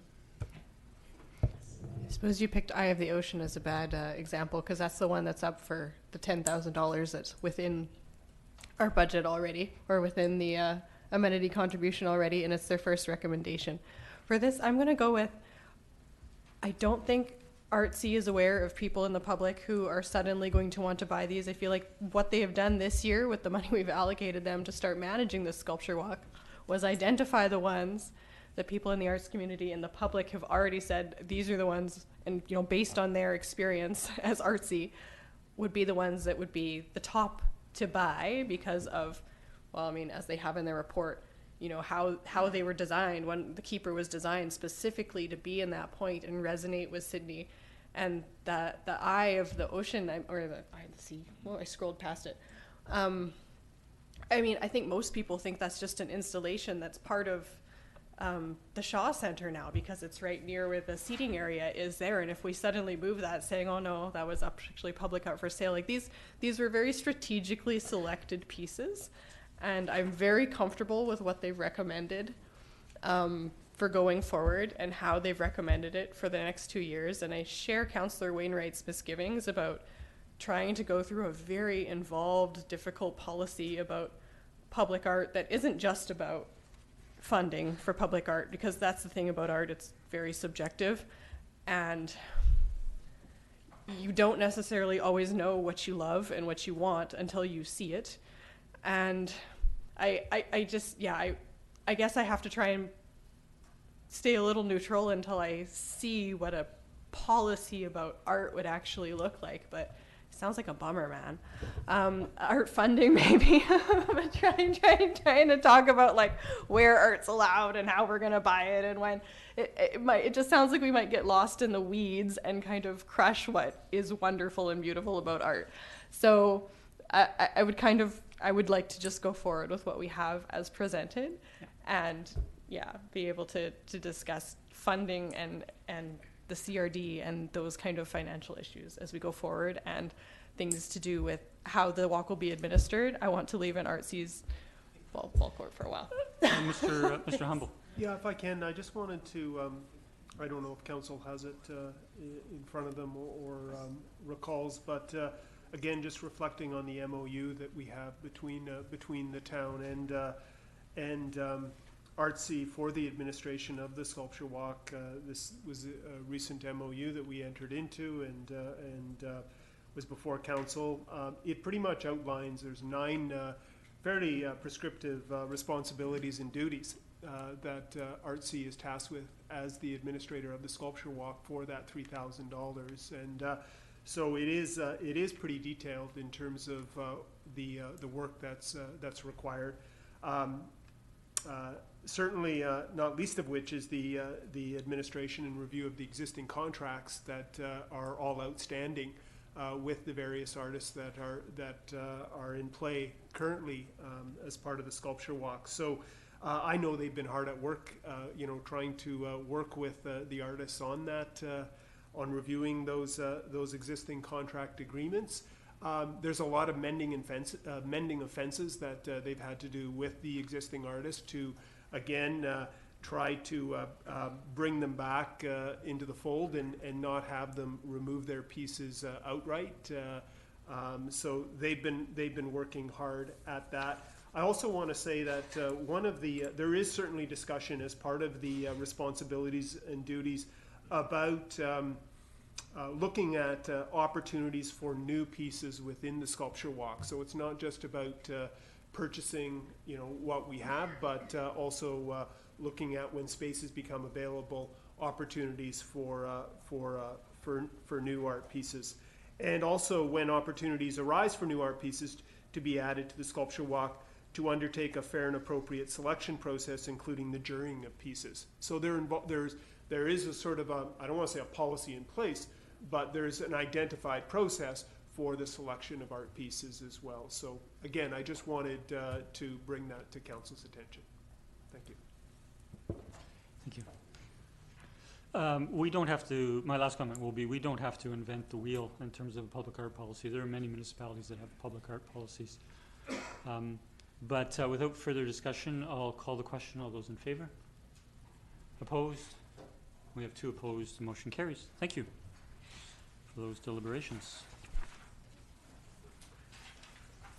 We'll now move to item 11C, the monthly building report from August and September. Move receipt for information. Second. Discussion. Call the question. All those in favor? Motion carries. Thank you.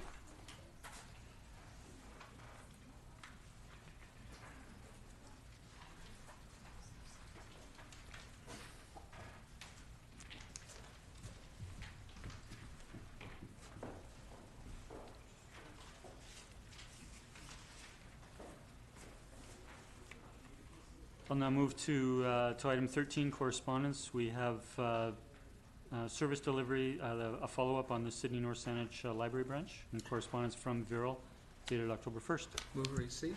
Second. Discussion. Councillor Wainwright. Thank you, Mr. Mayor. So I'd like to basically make some remarks for the benefit of the public. Members of council, myself included, there are certainly several in the agenda package tonight. We've been hearing from members of the community that are interested in us pursuing looking at membership in Greater Victoria Public Library. We asked VRL for some additional information about the service at our branch. They've responded. Thank them for doing that. This information is really consistent with the BC Public Library statistics information that I brought forward when this issue first came up with council, and I'm seeing it continuing to support the merit in us having a look at having us evaluate the service we're getting through VRL. The important thing for our public to realize is this is actually in our strategic plan, but and it's not something that we could jump on and take action on right now or even next year. Under the Library Act, if we were to want to initiate that process of changing to Greater Victoria Public Library, we can only do that actually with a referendum. So that would mean that we would have to go through that process of getting a referendum question approved, putting it in front of the electorate, all of that kind of stuff. That is pretty expensive. It's most cost effective when we do it in conjunction with a general election, and we typically get the greatest voter turnout at a referendum if we do it in conjunction with a general election. So it's actually in our strategic plan to do this evaluation in the year of the general municipal election. And just want people to appreciate that, yep, the issue's raised, we're getting a fair amount of input on it, we've got some information on it, but it's not something that's going to happen overnight. If we're moving forward on this, it's something that would come forward at the same time as the next general election. And that's what's currently in our strategic plan, is to evaluate the merits of the two options and decide whether we want to proceed with that. Thank you. Just a quick comment from some of the letters that I've received from people who are raising concerns about our new library, and I think sort of got into this, is the renovations of our own branch brought an awareness of what the library is doing, and the new branch looks really great. Where people are running into areas of concern is the new design actually has evolved into less inventory. And so being able to walk into your branch and browse books is no longer the same as it was before. The other part is a really practical application, is in order for staff and the public who are using the branch to be able to have an oversight over the whole area, has reduced the height of the stacks. And what used to be perhaps predominantly empty shelves at the bottom are now full shelves. And so that means people have to get down to browse books, and not everybody is able or willing to do that or wanting to do that.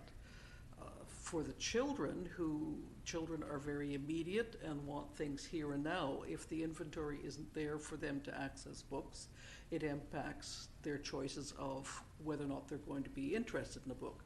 You can't turn around to a child and say, well, we're going to go online and we'll order it. Little ones need to be able to see what book they want to take out. So I think there's a level of dissatisfaction or concern with what the new branch is offering, and this is all rolled up, and all of a sudden the conversation has changed to going to another library service, and I don't think that's necessarily the answer. I think before we ever go there, we need to have that conversation, and I've brought that conversation up to the board level, and we've had some answers. They may not have always been as broad or as specific as we need them to be, but we need to discuss that with our server our service provider, before we go ahead and start looking at whether or not we're going to change library services. Thank you. Thank you. Councillor O'Keefe? Thank you. I'd just also like to add to that, I've had some emails from residents as well, and what I'm encouraging them to do is we'll move ahead more productively, I guess, if we can get specific examples of where people are having issues. So it's not enough to complain that the library isn't meeting my needs. What exactly does that mean? And so when I mentioned to many of you on email that the manager of the library is very interested in hearing any issues that people have at the library, and she wants to be able to identify. Sometimes it's a matter of maybe we need to stock more copies of a book, or that there's an interest in a particular subject that they don't seem to be covering off as well, or also allows her to identify bottlenecks in the process of getting books into the branch. So I guess I would encourage people, before you want to toss away our association with Virl, we need to give them an opportunity to address any concerns that come up. So I encourage people to bring that up with at the branch, so that they can look for remedies. Thank you. Any further discussion? I'll call the question. All those in favor? Motion carries. Thank you. We now have item 13B, parking in Sydney. We have emails from Ms. C. Stephen from Lilaberry, dated October 1st and October 8th, and a staff report. I'll move the recommendation to refer to staff for a report. Second. Discussion. Councillor O'Toole. Thank you, Mr. Mayor. And thank you to the Director of Engineering for addressing this. I sense from the letter writer certainly the reality that retailers are noticing a challenge in light of Third Street parking lot being closed, and in light of coming into a busy retail shopping season, as has been noted here. If I may, through the Mayor, to the Director of Engineering, I note in your response you made reference to staff having a look at these black lines that were painted. I guess if we could have a little bit of background in terms of when, those were last done and when you anticipate that inspection taking place and you receiving that feedback.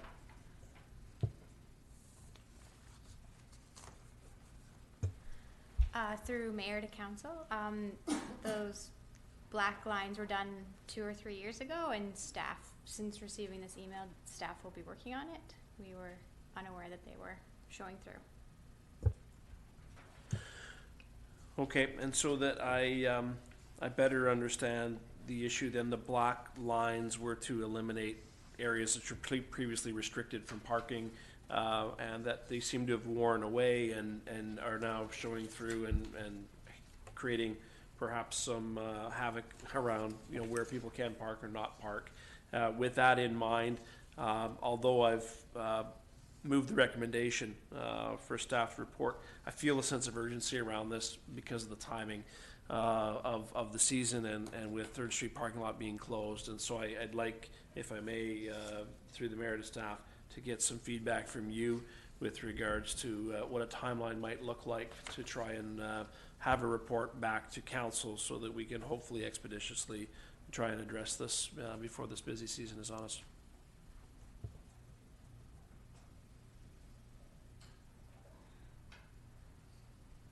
Did you say November? November.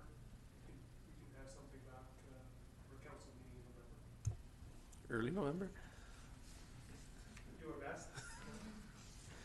Yeah, I think, I'll leave it there. I mean, you can sense that I feel this is an issue for retailers. I think it's an important issue that we address, particularly in light of having lost so many parking spots recently. And I would certainly appreciate, as I'm sure the retailers would, if we can have some sort of urgent plan of action around how to address this. Thank you. Thank you. We have Councillor O'Keefe, then Councillor Wainwright, then Councillor Duncan. Thank you, Mr. Mayor. I guess what I'm looking for is more clarity about what the report is going to be about. So the topic is parking in Sydney, and the recommendation is refer to staff for a report. So is it just to do with the lines? Is it to do with the 1 hour to 2 hour?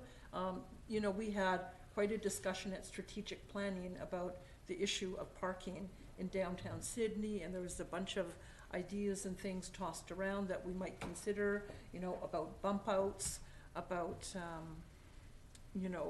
a number of different things. So I guess I'm trying to recall, we haven't got our strategic plan, the latest draft back, so I don't recall what we finally landed on in terms of what were we going to do. We'd also talked about looking at revising the parking bylaw and reviewing that.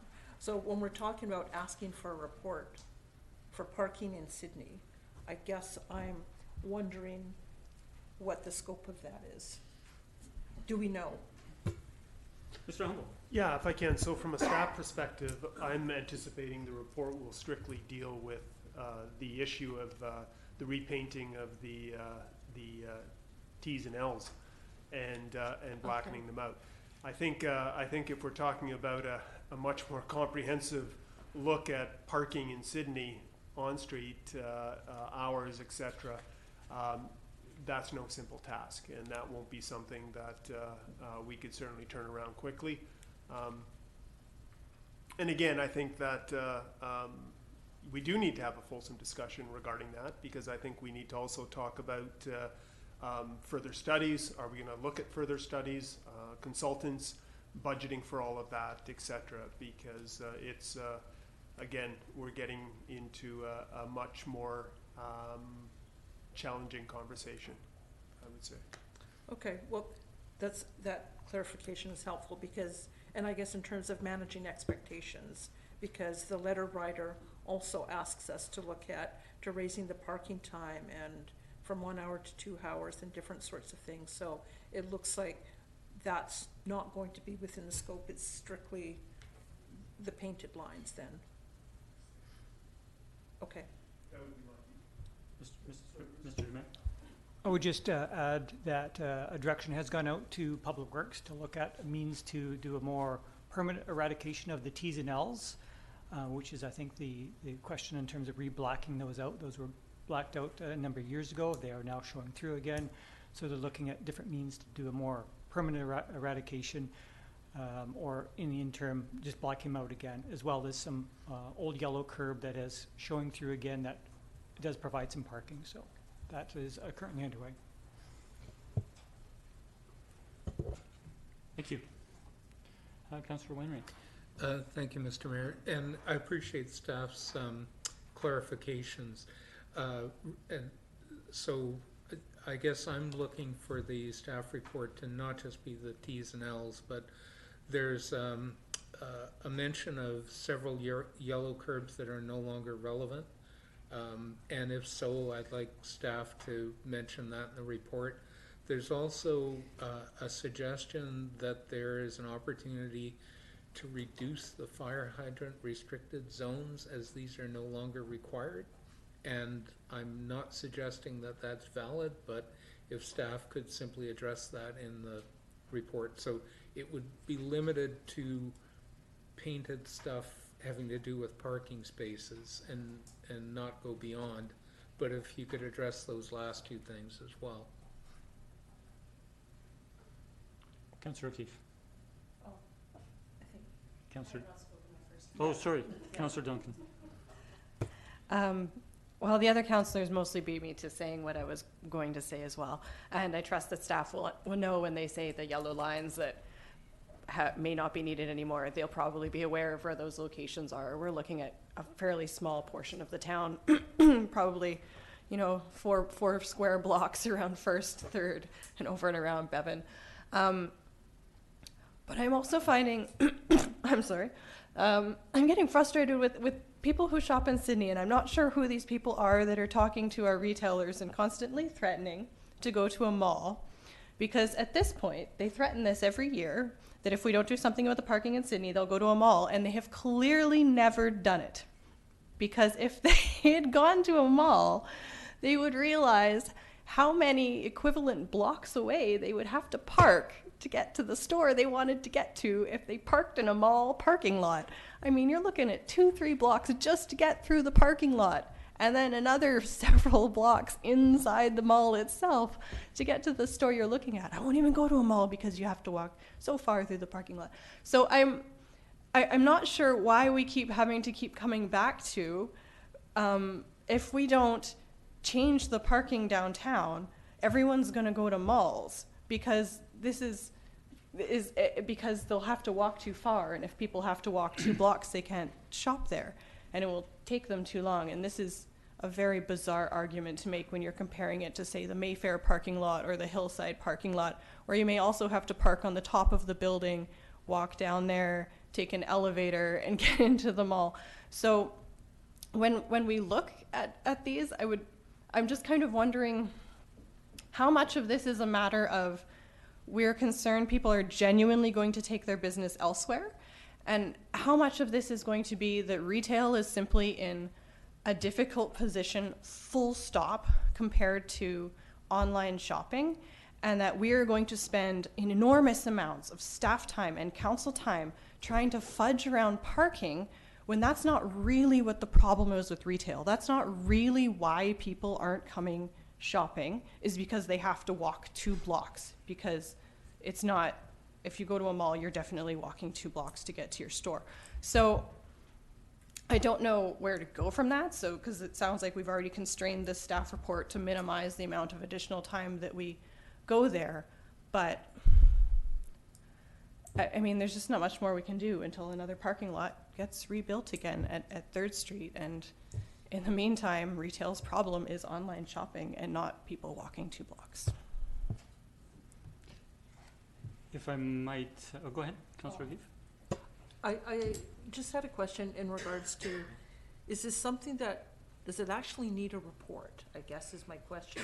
If it's something that, it sounds like staff are kind of moving on this, and to me, it seems like a housekeeping thing. Like, you normally go and, you know, staff have it in their calendar it's time to repaint the lines on the road, it's time to brush off this or that. So do we actually need staff to spend time writing a report? Or can they just look at that and say, oh yeah, that's something we've been meaning to do, and do they actually need our direction, and do they need to prepare a report for us to go and say, yeah, that's a good idea, go and do what you're already doing, I guess. Okay, if I might speak next, and then Councillor O'Toole. Having been in retail for 27 years, and there's a science behind retail, particularly the large retailers and malls do research on customer behavior. And the one thing to learn from customer behavior is if customers complain about something, a good portion of them do act on it, and they act particularly when there's an attitude of indifference with regards to their concerns and their complaints. So while retail does have competition from online and big box, when they bring issues, whether they be cleanliness, parking, whatever they be, for a business district or a particular retailer, a good portion of them do change their behavior. And so I think we need to listen to retailers and their concerns, and I think staff has responded reasonably to the letters that have been received, and I think it's a reasonable course of action to try and address what seem like actionable items at this time before we get into further discussion in strategic planning and otherwise with regards to parking in Sydney in general. Councillor O'Toole. Thank you, Mr. Mayor. I appreciate those comments and also those from Councillor O'Keefe. I think, I believe yet again, Councillor O'Keefe is on to something here. Yep, it's twice so far.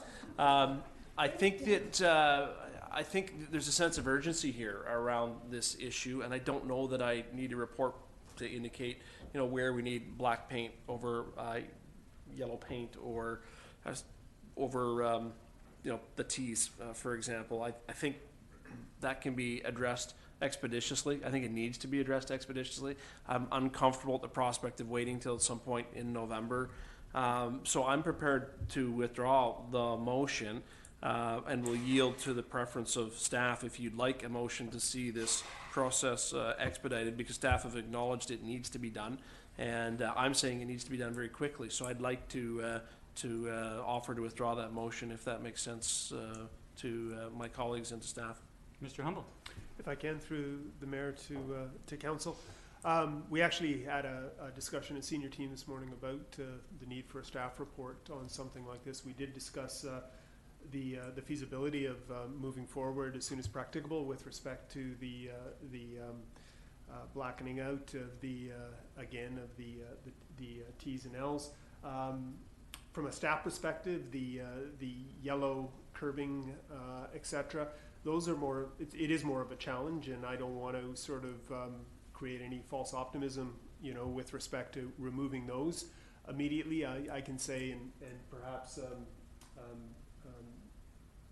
staff can comment on this, but I think for every request that we may get with respect to removing some of the yellow lines, we get more requests for putting those yellow lines in by various stratas, etc. And we really do try to limit it as much as feasible from a staff perspective, because again, we know what the impact is in terms of loss of on-street parking. So that's something that we're very, very cognizant of, and we can certainly look at what we have out there and see if there's a potential to eliminate some of those, but I can't guarantee that you're going to see a whole lot of difference there. With respect to the fire hydrants, Chief, I don't know if you want to comment on that right now and versus a future report. Sure. Through to council in respect to the hydrants and the letter writers' concerns, the report from the University College of the Fraser Valley is specific to mid-block hydrants. There's no, and the vast majority are all but 3 of our hydrants on Bevan and or Beacon there's only 3 mid-block hydrants, so the potential for gaining any parking spaces would be only 3. So there might be some gains to be made on the roads perpendicular to Bevan and Beacon, but there'd be in fact negligible parking gains on our 2 major commercial roads. Thank you, Councillor Wainwright. Thank you, Mr. Mayor. So I think the motion to not request the staff report is quite a reasonable thing.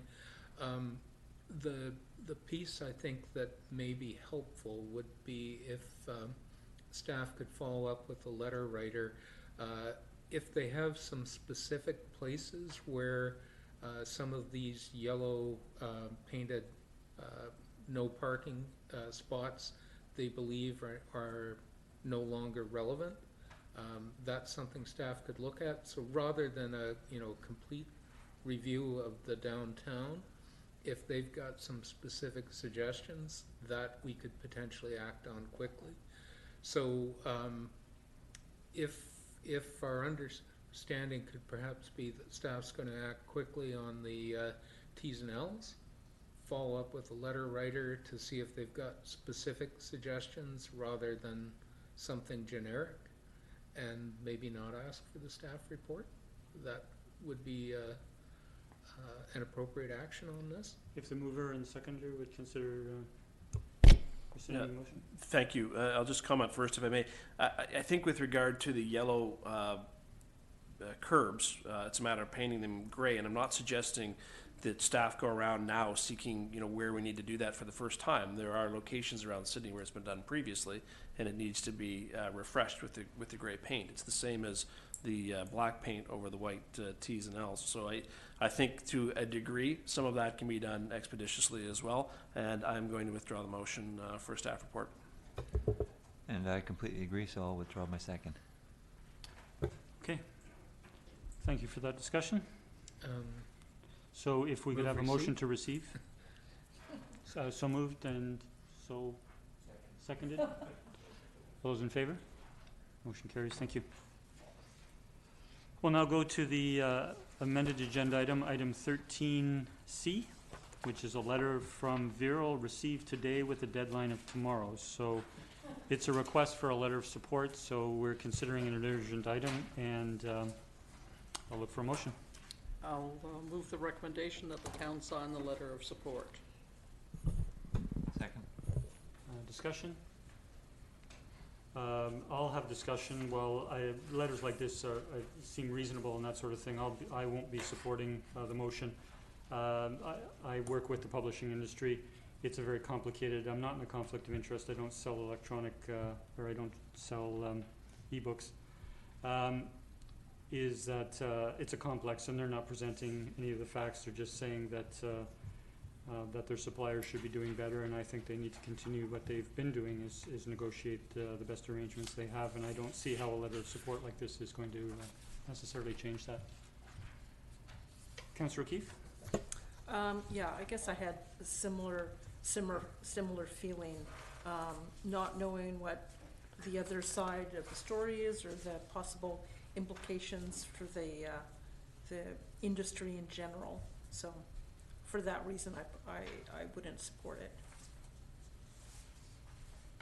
Councillor Powell? So my support of this comes, and it may be very well that I don't have enough information, but in the last conversation I had, which was probably about a year or so ago with some librarians, was the inability for them to continue lending out e-books, as in multiple times to different users, because they were restricted to the amount of times the contract allows them for an e-book. One e-book can be lent out X amount of times at a time, and they said, that was their restriction. They have more draw for it, and so clearly from what you've just said, there's more to it than that piece of information. I don't see what harm our letter of support can do, and so therefore I'm willing to support it at this point.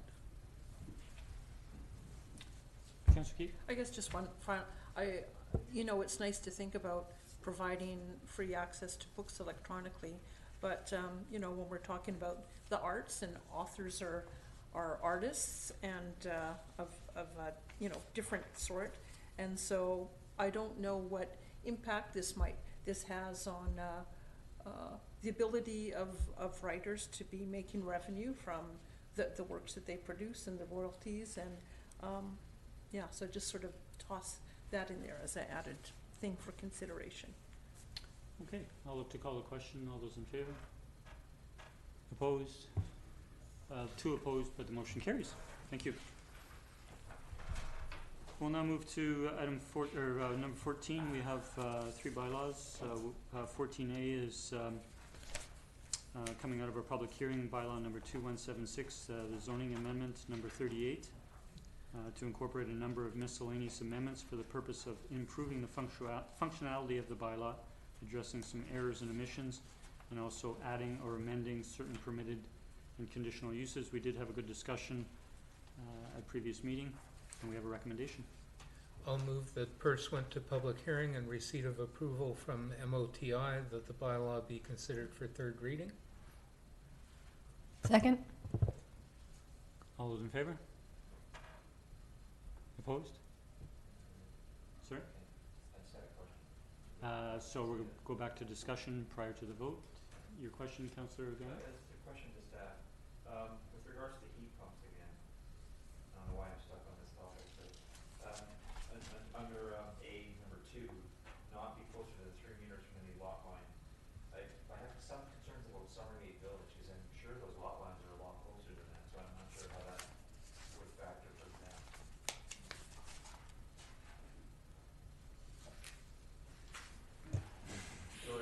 Through the mayor to Councillor Garnett, the zoning bylaw does not apply to Summergate Village until June 30th, 2024. That said, it does apply to small single-family dwellings, which also have a 1.2 meter side setback requirement. The intent with not allowing heat pumps within a narrow side yard is that that's where staff have seen the most issues over the years, is with the noise from the heat pump reverberating between buildings, between structures.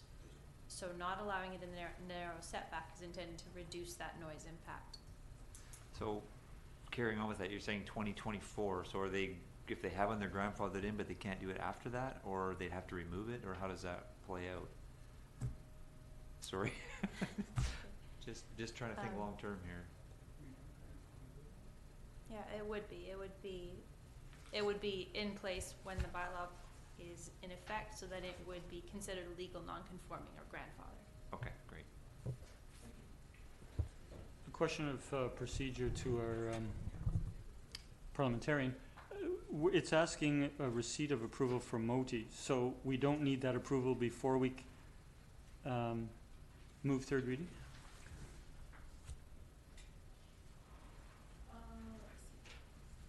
I'm puzzled. Because we've got approval from MOTI, 3rd reading, and adoption. And I'm just wondering the sequence here. Sorry, does it not note that we received approval 3rd of October? Oh, am I On missing page that? 7. Sorry, page 7. I see a reference to, I had assumed that we received, I saw the word pursuant, but page 7 refers to 3rd of October Ministry of Transportation approval. Okay, so we are able to proceed with 3rd reading, and then we will do adoption after. Thank you. So I'll call the question on 3rd reading. All those in favor? The motion carries. Thank you. Move adoption. Second? Second. Those in favor? Opposed? Motion carries. We have item 14, or bylaw under 14B, number 2178, the tax exemption to provide permissive tax exemption for properties owned or held by St. Andrew's Abbeyfield Housing and Shoreline Medical Society. I'll move the recommendation that the bylaw be introduced and considered for 1st, 2nd, and 3rd readings. Okay, we have to move introduction and 1st reading first. Sorry, 1st reading. Introduction and 1st. So it's introduced and considered for 1st. Okay. Pause. Introduced and considered for 1st reading. 2nd. Those in favor? Motion carries. Move introduced for 2nd reading. 2nd. Second. All in Didn't I say favor? second? Motion carries. I said 2nd. Move for 3rd and final reading. No, just 3rd reading. 2nd. Just 3rd, and then we'll do 3rd. final reading next meeting. 3rd. 2nd. No final. Discussion. Call the question. Those in favor? Motion carries unanimously. Thank you. We'll move to item 14C, bylaw number 2183, revitalization tax exemption, to provide a tax exemption for the Aranza rental project and also to incentivize the development of additional rental housing within the community. the staff report and the same process. I'll move recommendation that the bylaw be introduced and considered for first reading. Second. Those in favor? Motion carries unanimous. Second reading? Second. Those in favor? Just, Question, yeah, discussion here? please? Questions? Okay, thank you. So I'm just looking at the bylaw on this, in the section 6, tax exemption criteria, and we're saying the units must be maintained as rental units for a minimum of 20 years. So I guess what I'm wondering with the Aranza, those are they in perpetuity? Yes. Yes. Okay. So I guess what I'm wondering is, can the Aranza come back and say, you know what, we, yeah, your policy says 20 years, so we just want to do 20 years. They can't. Through the staff, I believe there's a housing agreement in place. Yeah, the housing agreement is what specifies perpetuity. This is the 20-year criteria for additional applications that might come forward. I guess what I'm thinking is based on what I've heard in the industry in terms of rental units. I think Councillor Duncan was with me at a session that we went to. My recollection is that the preference was for rental units to go in perpetuity. So I'm just wondering why we won't just say that. You know, the concern is about providing long-term rental housing in perpetuity for people, and people not having to worry that at a certain point in time that their units could be sold off. And so my feeling is, if we're going to be doing this sort of thing, and we've set that precedent with the Aranza, which I think is a good one, I think we should stick with that. So that's one thing that I would be interested in amending. Thank you. Okay, a question, or Councillor Wainwright? Thank you, Mr. Mayor. So this is actually essentially laying out a process for tax exemption and criteria that would be evaluated as part of the application. It doesn't mean that if they apply and meet these criteria, they're automatically getting that exemption. So if we pick a minimum of 20 years, there is an opportunity to say, yeah, you're offering 20 years, but we're not going to approve this particular exemption. We could modify this to be in perpetuity. I guess we're at second reading, so we obviously can, without affecting the timeline for getting this in place for the Aranza units, which we've already agreed we were going to do, and the housing agreement does lock them in perpetuity. And we did have this conversation already when this first came forward. So I'm happy to proceed with the bylaw that came out of our committee of the whole discussion, because we've already covered this ground about 20 years versus in perpetuity. Okay, Councillor Hysak, Mr. Hysak. As Councillor Wainwright pointed out, this was brought forward for consideration by Council previously, and a set of draft criteria was presented. And despite there being lots of discussion around it and a desire to look at this in more detail in future, Council did ultimately approve the 3 criteria that staff had presented, and that's what went into the bylaw and was advertised to the public. I'm supportive as it's presented. Any further discussion? I'll call the question. Those in favor?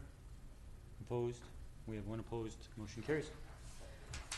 And I will move third reading. Second. All those in favor? Motion carries. Opposed? We have 1 opposed. Motion carries.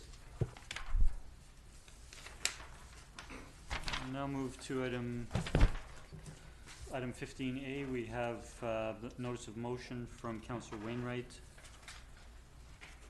Councillor Wainwright. I'd like to move that staff prepare a report on options for revising our land use procedures to ensure that nearby properties are always informed about proposed bylaw amendments which involve changes to zoning or OCP designations of parcels. Second. Discussion, Councillor Wainwright. Yeah, so just very briefly to speak to this, from time to time the town adopts a major bylaw rewrite, say for example the rewrite of the zoning bylaw or the review or the rewrite of our OCP coming out of the process that we're foreseeing over the next few years. In and among that, there may be some specific amendments to designations of particular areas. But because it's an amendment of a bylaw affecting the entire town, we have not been required to send out notices to nearby properties. The requirement is simply to advertise the whole thing in the paper. So what can happen is that a change to one of the map designations is happening and the nearby properties don't notice it.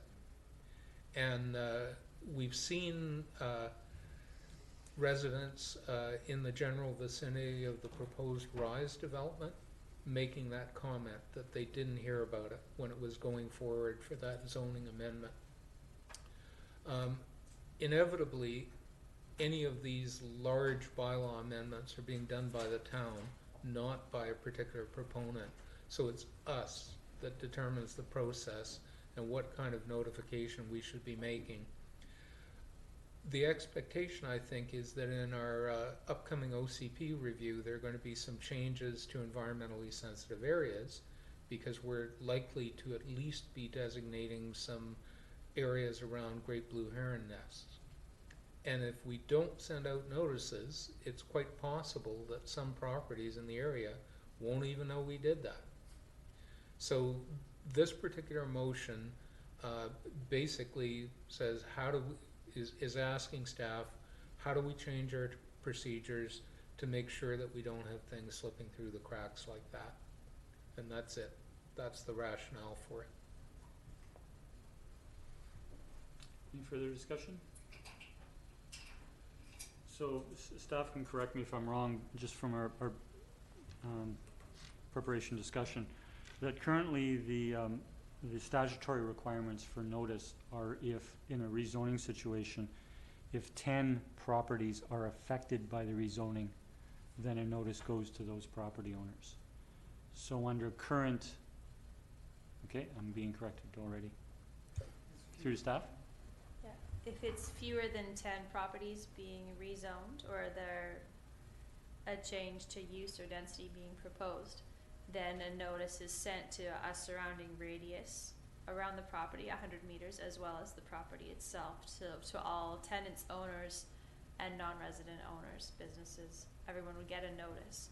The Local Government Act says if the requirement for sending a notice to the properties does not apply if 10 or more parcels owned by 10 or more persons are the subject of the bylaw alteration.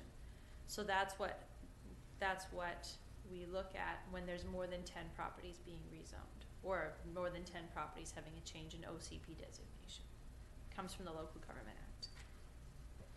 Okay, thank you. I think it would be helpful and possibly already going to be considered for the staff report to know what the current is when we're considering the changes. So thank you for that clarification. Thank you, Councillor Wainwright. Any further discussion? Call the question. All those in favor? Motion carries unanimous. Thank you. We have a number of items under correspondence for information. Move receipt. Second. All those in favor? Motion carries. Thank you. We have no notices of motion or motion to go on camera. I'll look for a motion to adjourn. So move. Second. Those in favor? Motion carries. Thank you. Thank you, ladies and gentlemen.